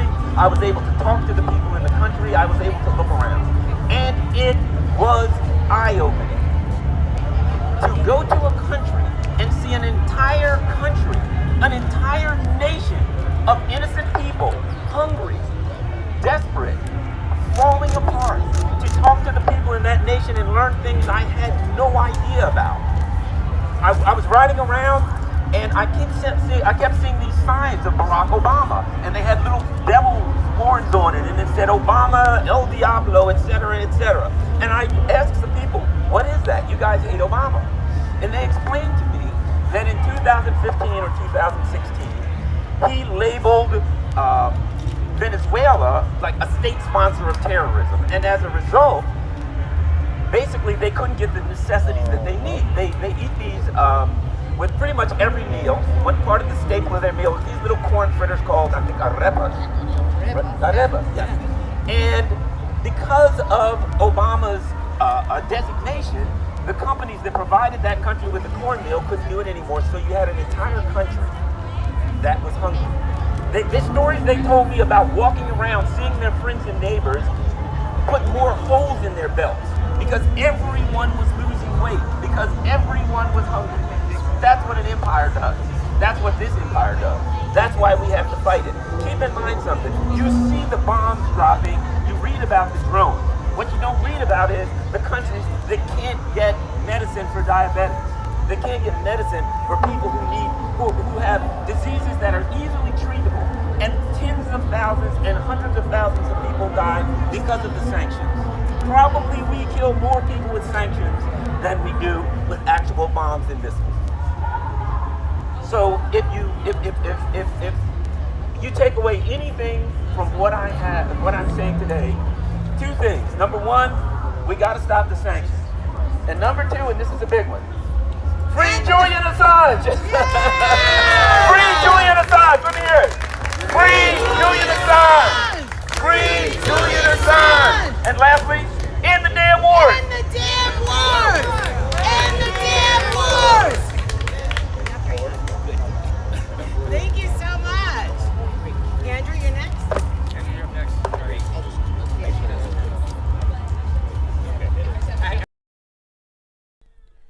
All right, so that was a pretty decent speech from Garland Nixon. If you don't know about Garland Nixon, go check him out. We've had him on the show a couple times. It's been fire on our show. Just look up Convo Couch, Garland Nixon.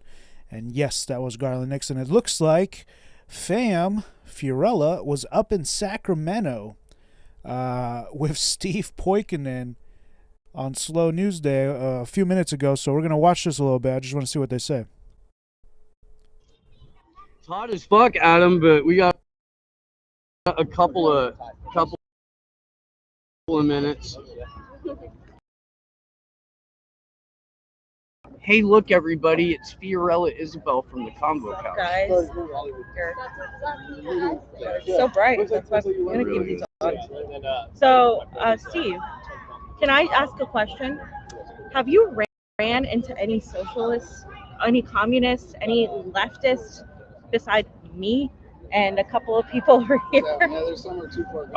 Aside from the people that we personally know and invited here, no, there is no representation from the left at this event. I've commented about it a few times on the live stream here, and when the camera was split pointed at the speakers, all you could see were the Libertarian Party booths. This is 100% an anti-war rally brought to you by the Mises Caucus and Libertarian Party. It's fucking weird. Do you think that has to do with the affiliation of Magnus and the supposed, Blue Boys, or do you think it's like because these people are all bullshit and they're actually not anti-imperialist and they could give two shits about direct action? Or maybe it's both. I don't know, because I think it's fucking both. I think that the anti-war left is basically non-existent. I think that the energy that was in the anti-war left during Occupy and during the beginning of Iraq and Afghanistan, that has been wholesale co-opted into plastic wokeness and authoritarianism. And I think that the reason we don't see a lot of leftists out at the End the Damn Wars events, especially here in California, is because the quote-unquote leftists here are too busy trying to be part of a scene, and they won't show up at a protest unless it's state-sponsored because they won't be visible here. Right.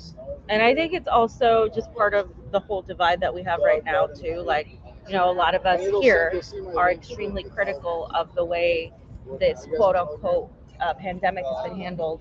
And you know, the hesitancy with the certain medications and being unable to talk about them, and all of this, like there's like that gigantic divide where somehow being extremely anti-war, anti-security state, anti-surveillance state, and questioning really big pharma, questioning elections, like doing all these things that the left used to do is now a right-wing like quality apparently. So I think like there's a lot of us who have found ourselves like, yeah, like for me, I know I'm a leftist, but I'm also an anti-authoritarian, and I believe right now our fight is obviously against the authoritarianism, right? The impending authoritarianism that's all over the place, and like everybody else is just like, ooh, a Nazi over there, it's a Proud Boy, and like let's fight them, and like let's punch them. And I want to punch like the CIA, like I want to punch the military-industrial complex, like the fucking machines that operate and go around killing people all over the world, droning little fucking kids.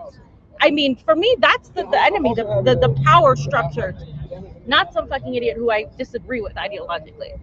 No, I agree. So here's the thing. It's easier to hate somebody who's wearing a costume, who dressed up specifically for the purpose of being easily identified as the bad guy, without being cognizant of the fact that they're being used as a set piece for somebody else's fucking psyop. It's easy to hate that person. And it's easy to think you can do something about it by, you know, taking a stand online and saying, feel-good thing too. Yes, it's performative and it's fucking meaningless. If you want to punch Nazis, they're in that building. They're in that building right there. They're in DC. They're in state houses everywhere. Those are where the fucking Nazis live. They're not your neighbors. Your neighbors might have a fucking Proud Boy flag. Okay, talk to them about why that's a stupid fucking ideology. Right. Talk to them about why the people who put them in those colors and sent them out to go fight somebody else in different colors don't give a fuck about them. You know, but Jesus, man, figure the fuck out that the people in power are the problem, that the centralized systems of authority are the problem, and that we, the people, are the solution by opting out of it. See? I don't know. Yeah, no, 100%. What do you think we should fucking do right now? Because, you know, we know what's happening. We know what's coming. We talk about this all the time, on the record and off the record. You know, what people should be doing right now. One of the things that people are trying to do is build mutual aid to be able to strike consistently. Because eventually, pretty soon, we're not going to be able to do any of, like, if we don't get shit together, we're not going to be able to protest anything. That's the whole point, is to make us more of wage slaves, because that's what the system is, right? And you don't have to be a communist to understand that this system is working perfectly for those at the top, and we're basically slowly the cage is becoming more obvious to some people, right? But like I feel like this is happening so quickly, so accelerated, and we're not ready for it. Like by we're, I mean like what's left of the left and the anti-war movement and everybody else, like we're not ready for that. So I think certain things that we need to do is obviously mutual aid. I support any direct action that people take, no matter what it is. You know, if it's obviously, I don't care if it's anti-mask or whatever. Like people have the right to do those direct actions, right? And for me, like I was supportive of the force of vote, of the Assange.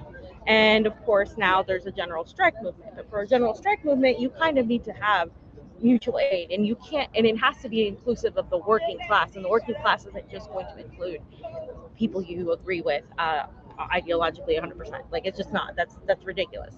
So I don't know what your suggestions are, but mine are to like start understanding how to survive, and also get strong. Make sure you're healthy. I like literally, I've been going to the gym like nonstop. Like I've just been, trying to like really get really healthy because that's where we're at. Vitally important that you have your natural immune system. Vitally important that you resist becoming antibody and booster dependent. Vitally important that you do eat right. Vitally important that you do get exercise. What I would say to your overall point is that Michael Malice has a saying about anarchy that the black flag comes in many colors. And it does. And I think that what Magnus is doing with the Unity or Death podcast, what the End the Damn Wars was about, where when we conceived this thing in the Airbnb in Washington, D.C. back in March, this event, nationwide, the thinking behind it was because there's no anti-war, because the anti-war sentiment is coming from the many colors of the Black Flag, the Libertarian Party, the Mises Caucus specifically, that what we need more than ever is sort of a cross-pollination of ambassadors. Mm-hmm. People that represent different colors of the Black Flag, or different avenues of political movements. Mm-hmm. And form, like, okay, so right now I'm the fuck off grid. I think that we can be beneficial to people in major cities with in terms of mutual aid by providing food, by that people in big cities can provide mutual aid in terms of food or tech gear, shit like that. Yeah. But we've got to start meeting each other. We've got to start having conversations with each other. I really want to talk to the general strike people because they're fucking doing it wrong. Mm-hmm. They're doing it all wrong, and they're not going to get it off the ground unless they understand that a general strike is a series of targeted strikes where you've got individuals who represent various groups that are going to make a targeted strike, and then there's coordination with all of you. But it's not just, hey everybody, we're gonna have a general strike today, don't show up to work, because nobody's gonna fucking do that. Right. Okay. So you would suggest creating like several events, decentralized events of individual different groups that will eventually lead I'm to saying a bigger... we need a fucking summit. We need a fucking summit of various anarchist need a summit of various anarchist factions, libertarian factions, Right. Green Party factions. We need to get in the fucking same room. We need to lock the door. We need to throw a bunch of DMT on the table, and we're not fucking leaving until we figure out this unity shit. Yes. DMT. You know what? Can we just give these people DMT? Yes! Because that's always been my dream, is like inject the veins of people with DMT or I'm with not for psilocybin. forced inoculation. See. But hey, if they can force the inoculation, I will force it back. Is this on YouTube or you? YouTube, Rokfin, Okay. all I those just things. gotta be careful because I don't want to get you. Niko actually got his video taken down. Yeah, I saw that. We did the same thing.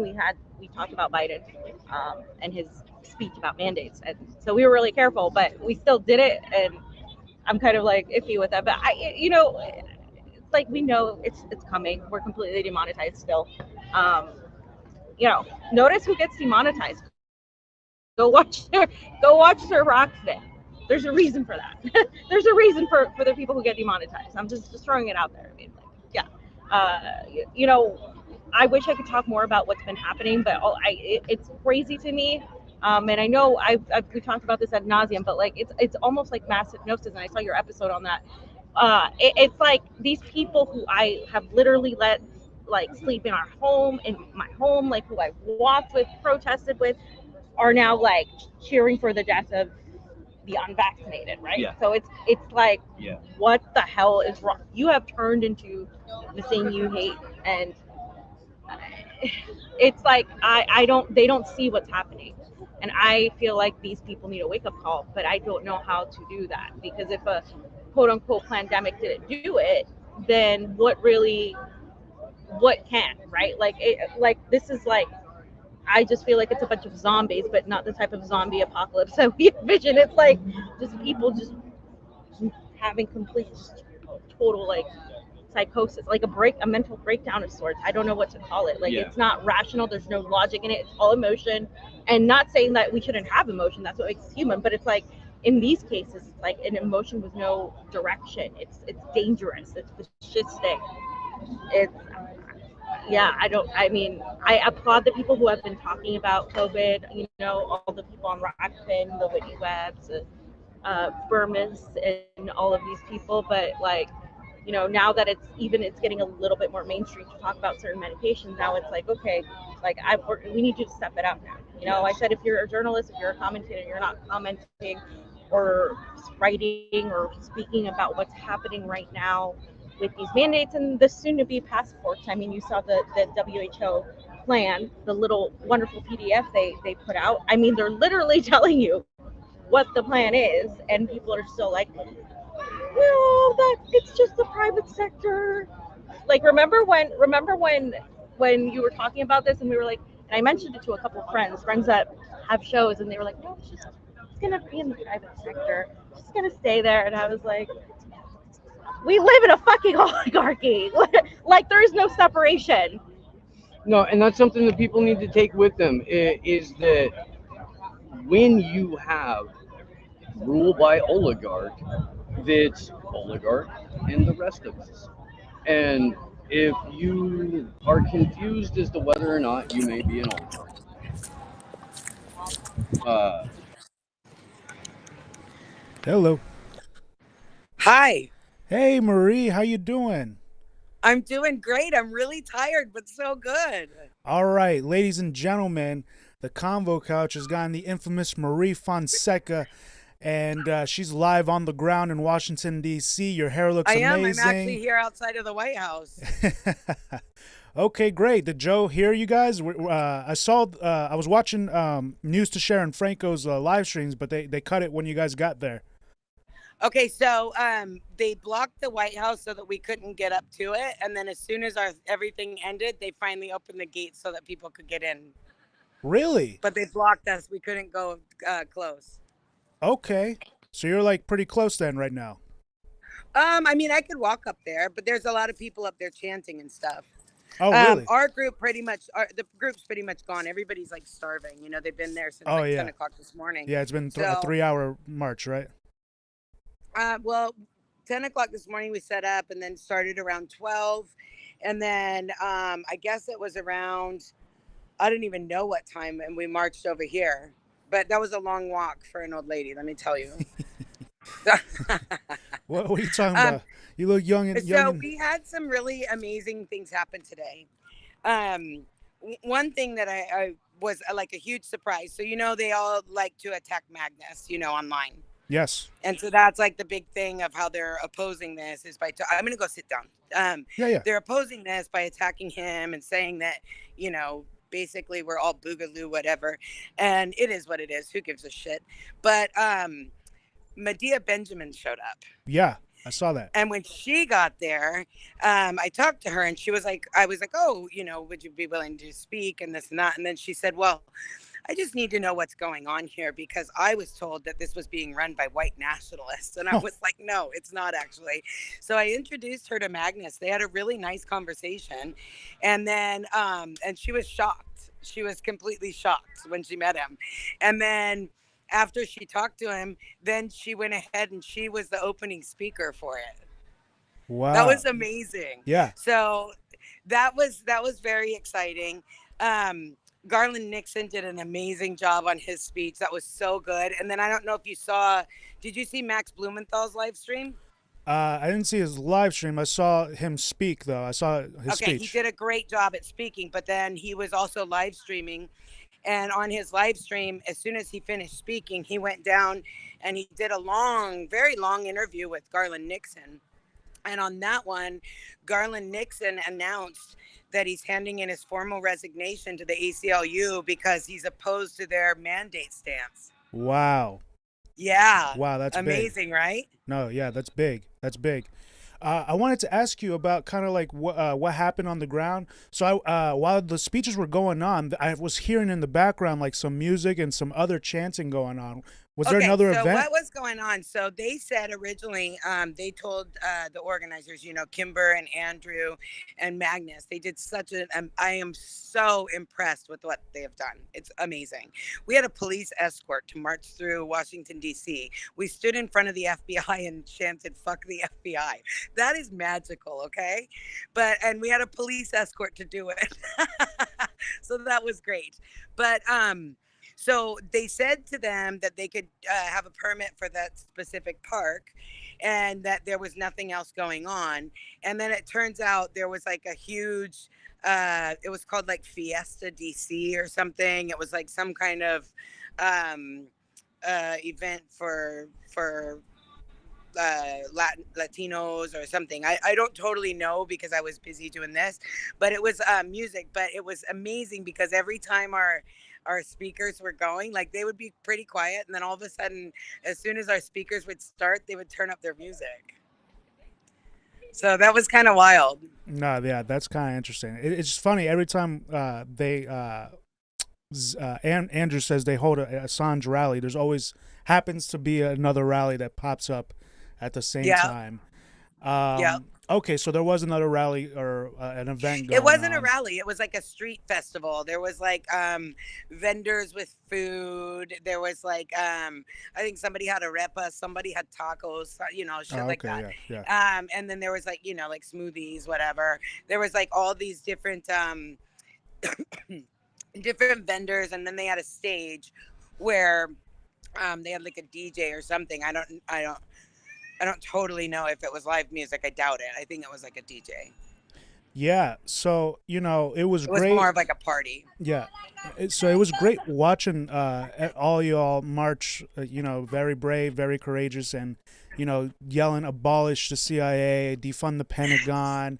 Yeah, fuck the FBI. CIA. Marching through DC saying that, it was wonderful. Yeah. It was so like invigorating, to be honest, to be able to shout back at these people that just crush us daily. And I was here in the studio in solidarity like this and the damn wars while you guys were marching. Oh, that's so awesome.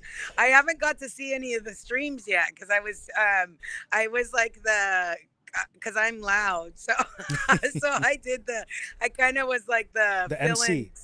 MC, and I had a blast doing it. And I met people that I'm so in awe of these people, like Max Blumenthal. I am like such a massive fan, and it was so exciting for me to get to meet him. Yeah, he's great, isn't he great? So, any other prominent figures you saw there that you think were? Chuck Modi came. Chuck Modi, Ford Fisher, Medea Benjamin, Garland Nixon, Max Blumenthal, Scott Horton. There was another gentleman, and I can't remember his name. He's from some kind of union thing where they're uniting people. Like instead of trying to build a party or whatever, like to unite independent voters in a union. Interesting. To force legislation, which was really cool. He spoke, and he has a group. I have his card, but I don't totally remember his name. There was Afeni came. That was awesome. Afeni, nice. Liv Romano from Fred Hampton Leftist also came. There was Paula Jean Swearingen is here. She's still here. She's over there powwowing with Kimber and Andrew. Cool. They're like planning future things together, which is nice. Nick Brana of the People's Party came. God, I don't want to forget people, but yeah, there was a lot. Like it was intense. No, yeah, it's very exciting. It seemed like a good turnout, even with all the controversy, Correct. and the controversy. Right. But okay, yeah. So I mean, this is just the beginning. I'm glad that the anti-war movement is beginning again because it needs to. So what was really also wonderful is that tomorrow there's the action for Assange outside of the British Embassy, and then they're going. they're also, that's at 12 o'clock tomorrow. So, which this is my first time in Washington, D.C. So how funny that I got to, my very first time, I got to say, fuck the FBI in front of them. I'm so excited. I'm very all or nothing, you know. But so tomorrow is the Action for Assange at noon. And then, and that's outside of the British Embassy. But then after, right here at Lafayette Square at 3 o'clock is the Code Pink anti-war movement. So we can all join that too. And their group announced their event there too. So because obviously everybody that was there is into the same thing. So it was really nice. Great. So solidarity will be shown with that protest. Solidarity shown with the Assange protest. I like that new truck that they had. It's a new design for the truck. The truck was great. And did you see the guy in the boat? Yeah, that was a peace canoe, right? I got to go in the boat. But wait, what's really funny, you know Unicorn Daddy? Yes. He's hilarious. Okay, anybody not following Unicorn Daddy needs to, because his posts are really like a palate cleanser. It just makes you just can't not laugh when it's just so funny, his posts. But he showed up as the Black George Washington, and then he got in the front of the boat and became the boat captain. And they were crossing the Delaware to bring peace. It was hilarious. Yeah, I mean, I love the creativity, right, and the showing up in costumes and everything, you know. Yeah. So I just see and the I beginnings. will say this, you know what? It was great. Obviously, social media really is great to be able to spread the news. But I met a couple really awesome people, and they drove in from Michigan. There's people that drove from Florida. There's people that drove from Michigan. I mean, like literally driving from Michigan to Washington, D.C. And they weren't like organizers or anything. They just really wanted to be here for the event. Right. That's amazing. That is so, to me, I'm just so impressed with what these guys have done. And I'm so like happy that they've done it. And just what a wonderful thing. It's so great. Yeah, it is. So other than Magnus, I saw some other dudes wearing Hawaiian shirts. So lots of them. There were more Boogaloo Boys, right? There were. Yeah. And they're all nice. They're all good boys. You know, it's funny because they're all like, you know, Magnus is the exact same age as my son. They're just a few weeks apart in age. So, and then meeting these kids, for me, they're kids because, you know, I'm the mom, but meeting them and seeing them and every color, everything, and they're all just there and they're all fighting for a good cause. And I think it's so beautiful. I think it's sad that they get attacked and they're, I mean, how do you have a movement with like, with all different races in it and they're all white nationalists? Like, are you kidding me? Like, come on. Right. It's insanity, but they're just being lied about, and that's sad that they get lied about. But you know what it shows? It shows how important their voices are. And the beautiful thing is that they're also, I worry because they're young and I don't want them to get like hurt. It bothers me when people like yell at them online and stuff and make all these smears. It really makes me very angry that they do this because they're good kids and they're doing something that is so amazing. But these attacks show how important what they're doing is, and that they're so young and they're so strong to take those attacks and not stop. That is so great. Like, who has that kind of courage? It's amazing. Absolutely. So, Marie, thank you so much for joining the stream and giving us your details of what happened there on the grounds. Is there anything else you want to tell the audience? No. Just everybody have a fun day. I had a great day. I'm so excited. I'm just so exhausted now. My makeup stayed on, though. Yeah. Well, thank you so much, Marie. It was great talking to you. Awesome. And the damn wars. And the damn wars. Thank you so much. Have a good day. You too. Bye. Bye. All right. So that was interesting. All right. So I was wondering about what other rally. I guess it was a festival kind of thing. So that's cool. So that was a big deal that Medea Benjamin actually went, because she said that she thought that she was told that a white supremacist was holding this. And Magnus, that is absolutely not true of Magnus. What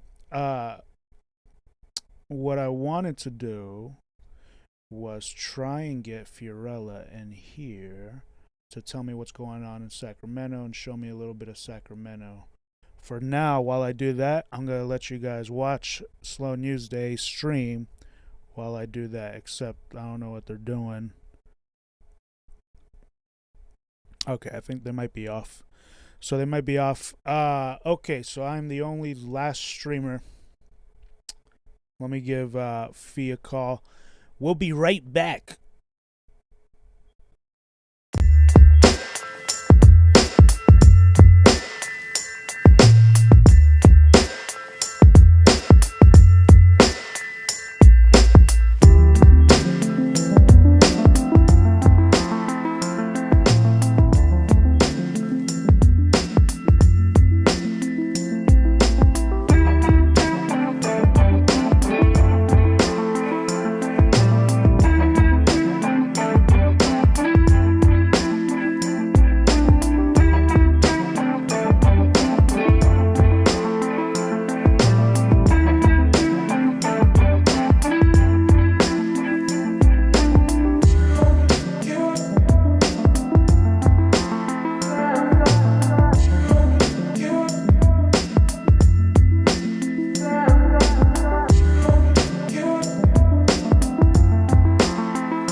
Okay, we are back. I just lost him.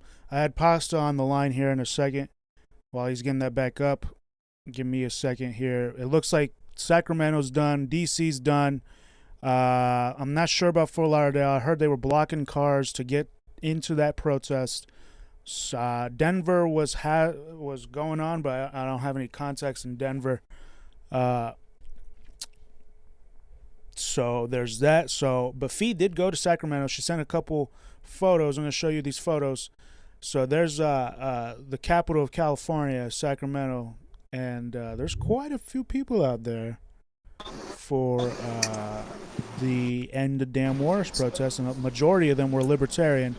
And as Steve and Fiorella were talking about, that they didn't sound a little low.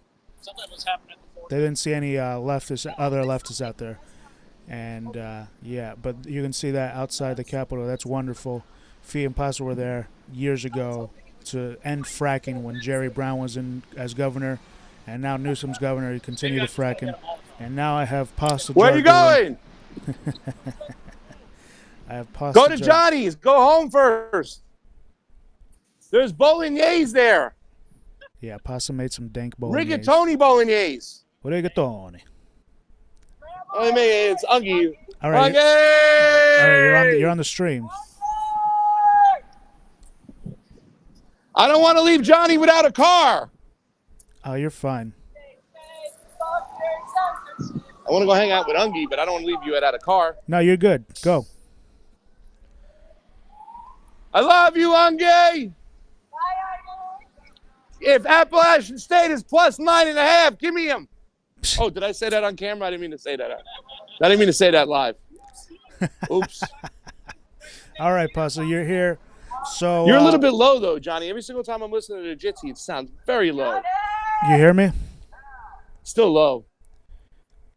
I don't know why, because in the stream I'm high. Okay. I'm gonna turn my camera off. Maybe that'll help. Okay. So tell us about what's going on, and let's sign off.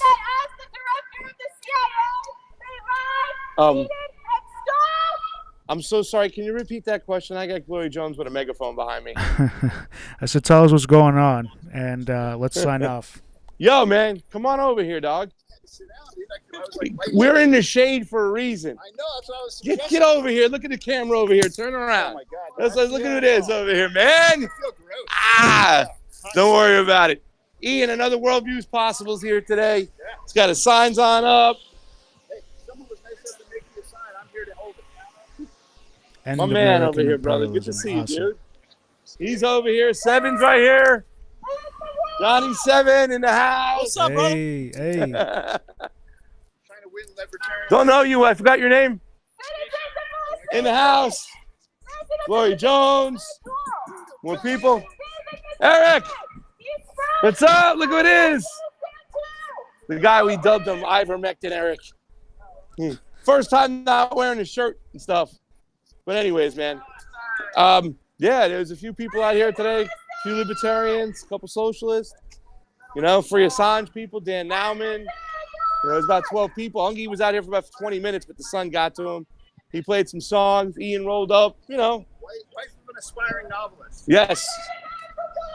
I got a couple copies from, no, what's her name? Lisa Aussie, who watches the show. This is her husband's book, David Aussie. It's about 9/11. Oh, so cool. They came and dropped off a couple copies, Instruments of the State. So, yeah, I mean, fun. Some people were talking about AFRICON today. AFRICON was one of the first things we talked about in the show. Glory screaming about deep sea mining. Fourth Industrial Revolution, right? Right. Okay, cool. So we saw about 50, 60 people out in D.C. We saw about 20 to 30 people out in Sacramento.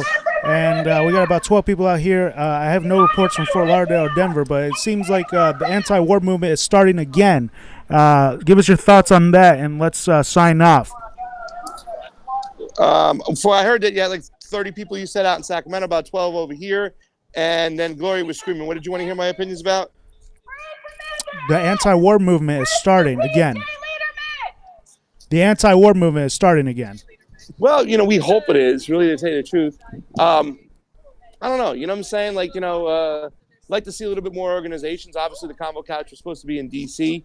That would have been great. You know, I mean, I don't know if this is really starting. You know what I'm saying? Well, all these people out here are like-minded people who understand how important this is. You know, this is one of the big reasons that we're out here. But I still think people out in this neck of the woods are still kind of scared, and they got the COVID bug. They're not really paying attention to what's going on around the world. So I'd like to interject some more of that and let people understand that the bombing hasn't stopped. COVID was raging, right? All the controversy behind it, how do we treat it, what's going on. And I think people still forgot that, you know, we were still bombing in Afghanistan up until last week, right?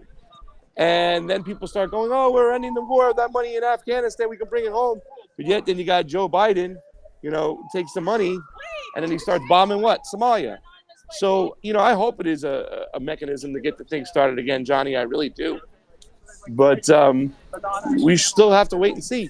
People are starving and suffering here at home. You're all around here in LA and there's homeless people everywhere, right? So I think people are still so their mindsets on their immediate concerns. You know, how do I put roof over my head? How do I put food on the table? How do I live? So I really do hope we do spin the kind of war movement again. What I really liked about today is I'm wearing a Black Panther. What's up, buddy? What's your name again? Sasha. This is Sasha. Libertarian Party helped on out, came on out. So that's what I want to say. It's kind of cool. You got a libertarian here. I'm a leftist libertarian, but here I am wearing a. I am too. See, there you go. Right? Yeah. But still, I'm wearing a Black Panther shirt today because I want to talk about the anti-imperialists that started a Rainbow Coalition years ago. So, and they stand in solidarity. So there's a lot of people that are on different sides of the fence. You even heard with the first person who's like, oh, you know, we want the illegal immigrant thing. It's like, man, we're not there with you. But we're here to end the wars. He agrees. We agree. Sasha agrees. Let's end these fucking wars. And I think it's great that we can stand in solidarity to say, no matter what side of the political spectrum we're on, we can all agree. These wars, they're not good for anybody. Right, Sasha? Yep, and that's the only way that these are going to end if we come together, drop the partisanship, and say, hey, we all have one ultimate goal, and it's to stop American imperialism. Also, stay hydrated out there, guys. It's very hot. Yeah. Thanks for doing your thing, man. Brought water out here. You know what I'm saying? But yeah, I mean, that's why it's important. I knew there was going to be a bunch of libertarians today, so I wore this shirt.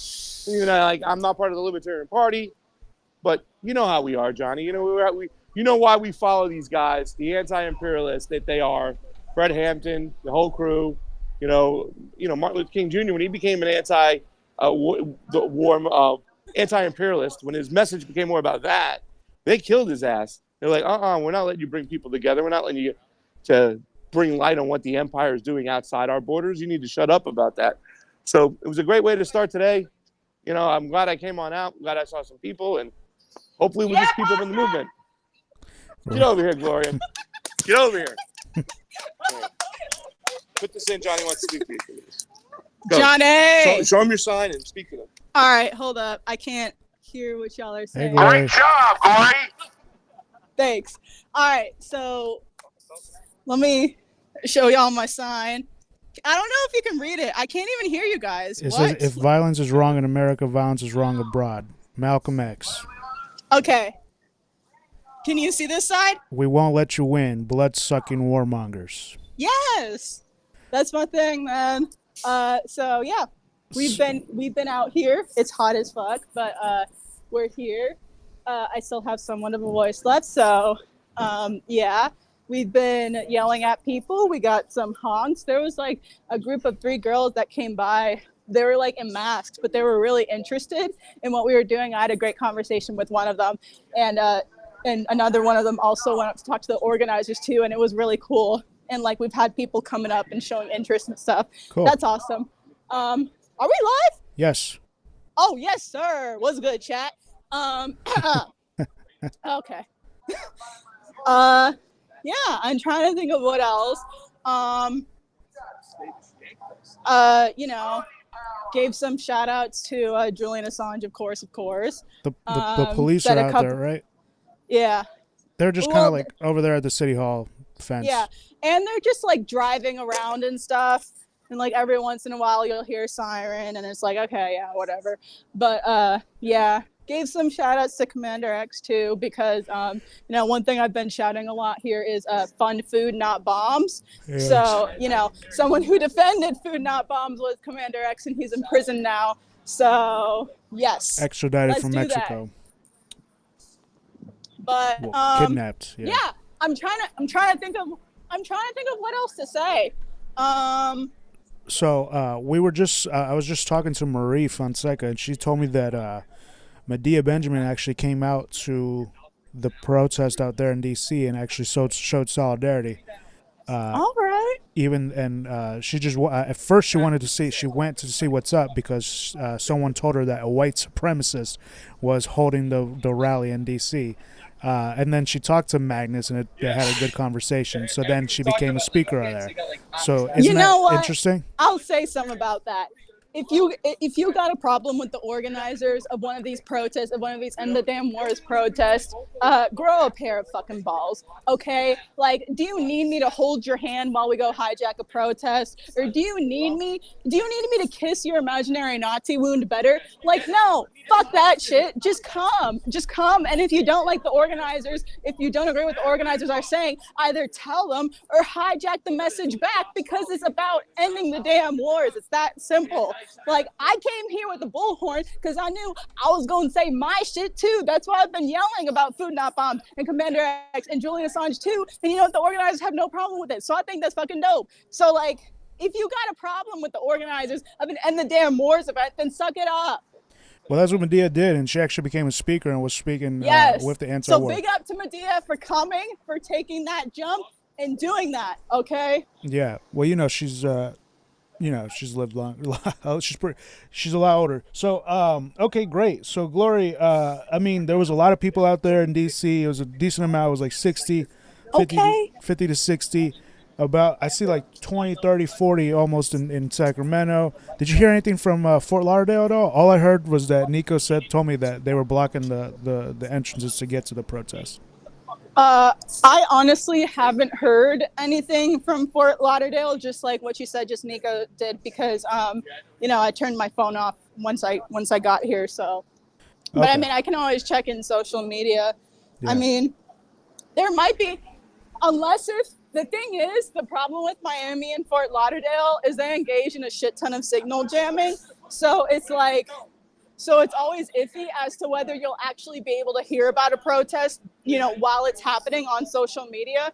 But I mean, there might be a way to try and look up like Fort Lauderdale protest or Miami protest or Florida protest on Twitter, and then and see what's happening there. If by any chance you're watching this and you are in Fort Lauderdale, feel free to tag one of us or tag End the Damn Wars, so we know what's going on with that. So that way we can raise the word, because it's a big day.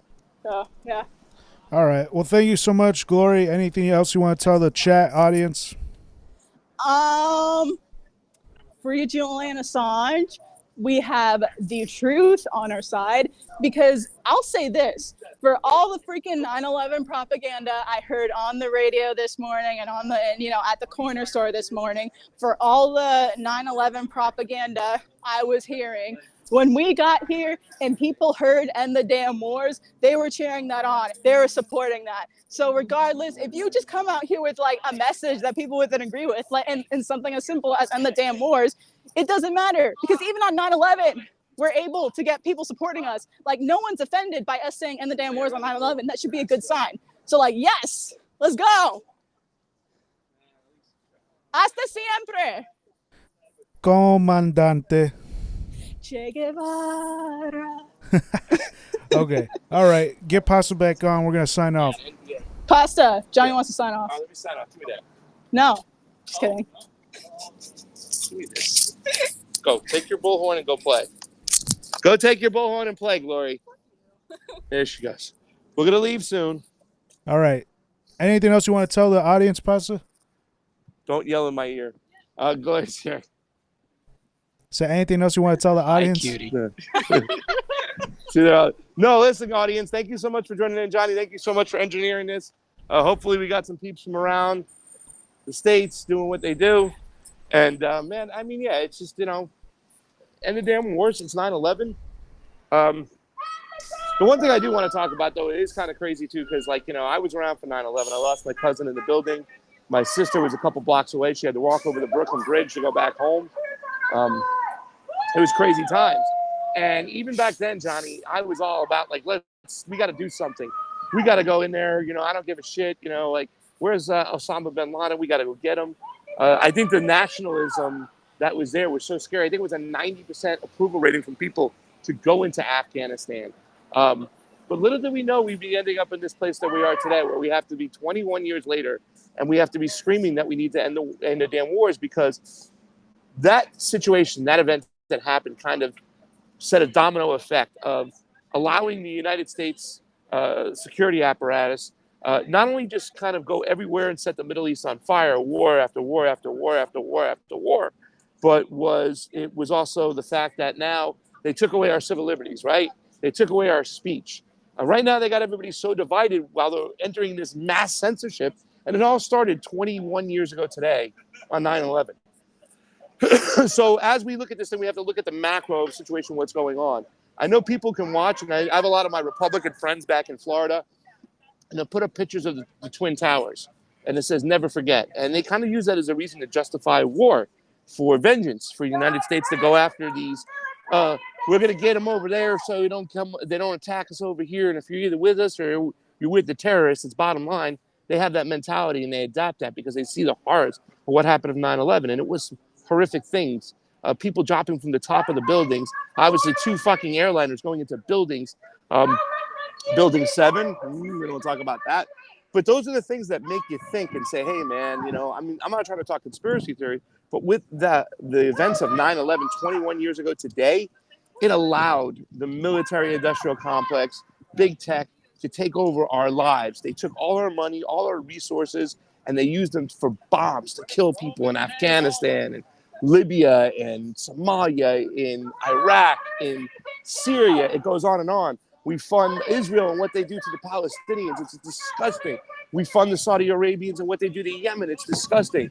So we have to look at this in a macro sense and understand, like, hey, man, more violence doesn't beget more violence, and it shouldn't be pushing for more violence. So even though you'll see those pictures of the tower, just understand that they use that situation as a mechanism to go kill more. And whether you like it or not, in our name, in the Americans' name, in the United States' names, we're creating a 9/11 scenario all around the world, all these other countries, and it needs to stop. It needs to stop right away.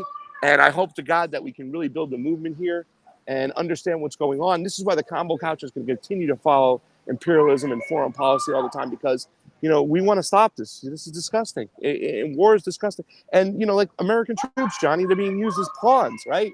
They're going off to fight a rich man's war so we can go into that country, steal those resources, plant the IMF there, you know what I'm saying? Have them go in our monetary system. So war is a death machine that affects everybody. Everybody who's poor is affected. Some are affected more, but still, we're all affected. And you know who's that behind the curtains just laughing? The rich, the oligarchs. They're sitting behind there, and they're making so much money, controlling all the resources, and we're their pawns. And we need to stop. We need to end the damn wars. Thank you, Johnny. Yes, sir. All right. So thank you, Pasta. LA City Hall, 2:03 p.m. A dozen people out there shouting, end the damn wars. And I want to thank you, Pasta. We will see you later. I'll see you back at the house.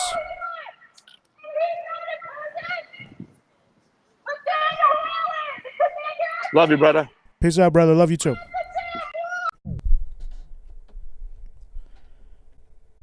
All right, so there you go. That's pretty much all the protests. I'm going to show this real quick. Niko tweeted that they literally shut down the road to get to Fort Lauderdale protest. That's what he said they did. They do have new protest laws in Florida. Magnus calls out DeSantis all the time. And it's funny because if he's whatever smears they want to say, then why is he calling out DeSantis? Because there you go. So it's been a good day of anti-imperialism, anti-war sentiment around the country. Like I said, there's also internationally some protests going on. He was showing the protests in France. There you go. So just for those who missed it, this is the 9th consecutive week. Protests for the 9th consecutive week against health passes and mandatory vaccination for some population categories. And that's what he was showing. The French are out on the streets against mandates and forced vaccination. So that's what they're doing. What is the United States doing? What are the people doing? Anti-war protests. The beginning, I think. I hope.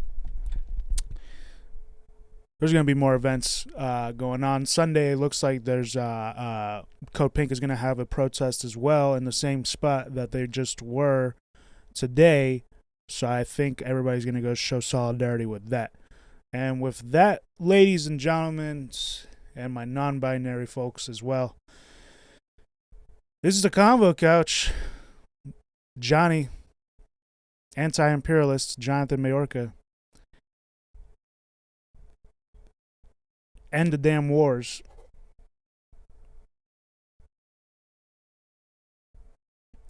And we're signing off. So thank you for watching. We love you. And thank you to everybody who supports us on Patreon, Rokfin, that sent the tokens, the tips.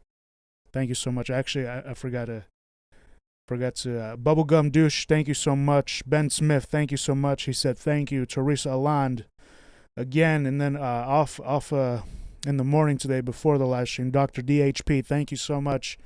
That's a good one. That's a big one. He said, I've been following Convo Couch off and on since 2019 election. Thanks for being on target on the eye medication, the vaccine, etc. I'm a professor of sciences research and stats specialist. I've read all IVM research on C19. Am aware of vax. Okay, I can't even say the rest of it, but there you go. Okay, thank you guys so much for joining us. We love you. I'm gonna shout out some of the chat. Jilly Lub, love you. Thank you, moderators. Soon enough, we might start having live shows, and then if that's true, moderators, we're gonna hook you up. Salt Lakers, Jim Locke, Troy C, Great Goblin, Steve Cutler live, much love. Troy C, I already said your name. Damian Sullivan, Phenomenal Mysticism, War Deer Entertainment, stay strong, brother. The Salt Lakers, shout out to everybody. Shout out. Let me check out Rokfin. Shit, hold on. I'm sorry, Rokfin. Let me check out Odyssey, too. Shout everybody out. How's Twitch doing? Ms. Liz, thank you. Ms. Liz on Twitch. What about Facebook here? Let me check Facebook. Shout out to Paris Sparrow. Tracy Moyer, shout out to you. Rokfin, let's see what you're doing. We got 30 people on Rokfin. Fred Edward, Tom, CJ, Malding Doomdad. Shout out to you. Jeffrey Lowe. Wait. Never mind. F that guy. I don't know. I saw a bad comment there. Oh man. Oh wait, no, never mind.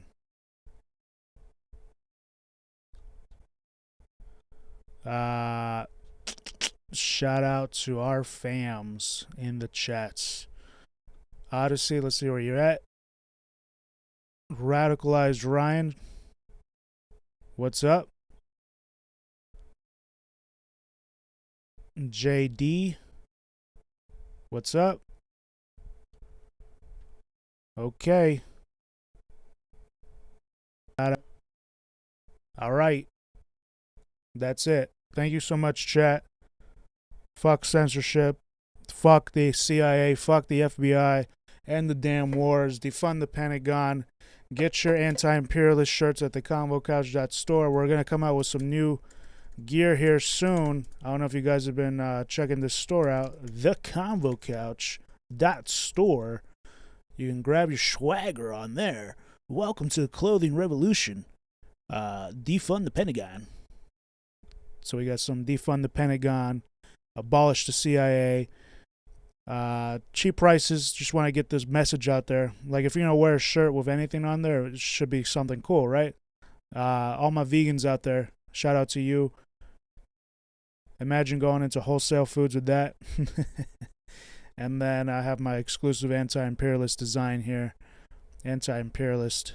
This gets a lot of looks and compliments. I actually got to order another one. And a little baby bib, little rebel, a little doggy bandana. You got for the doggies. For the doggies. I'm coming out with more. I'm coming out with a black design for the anti-imperialist. Black shirt design because some people were asking for that. So that's coming out soon. And then we have the anti-imperialist woman's tank. And we have more designs coming. Assange design coming and a Medicare for All design coming. You heard it here first. Thanks for tuning into the stream. We love you. Take care. Have a good day.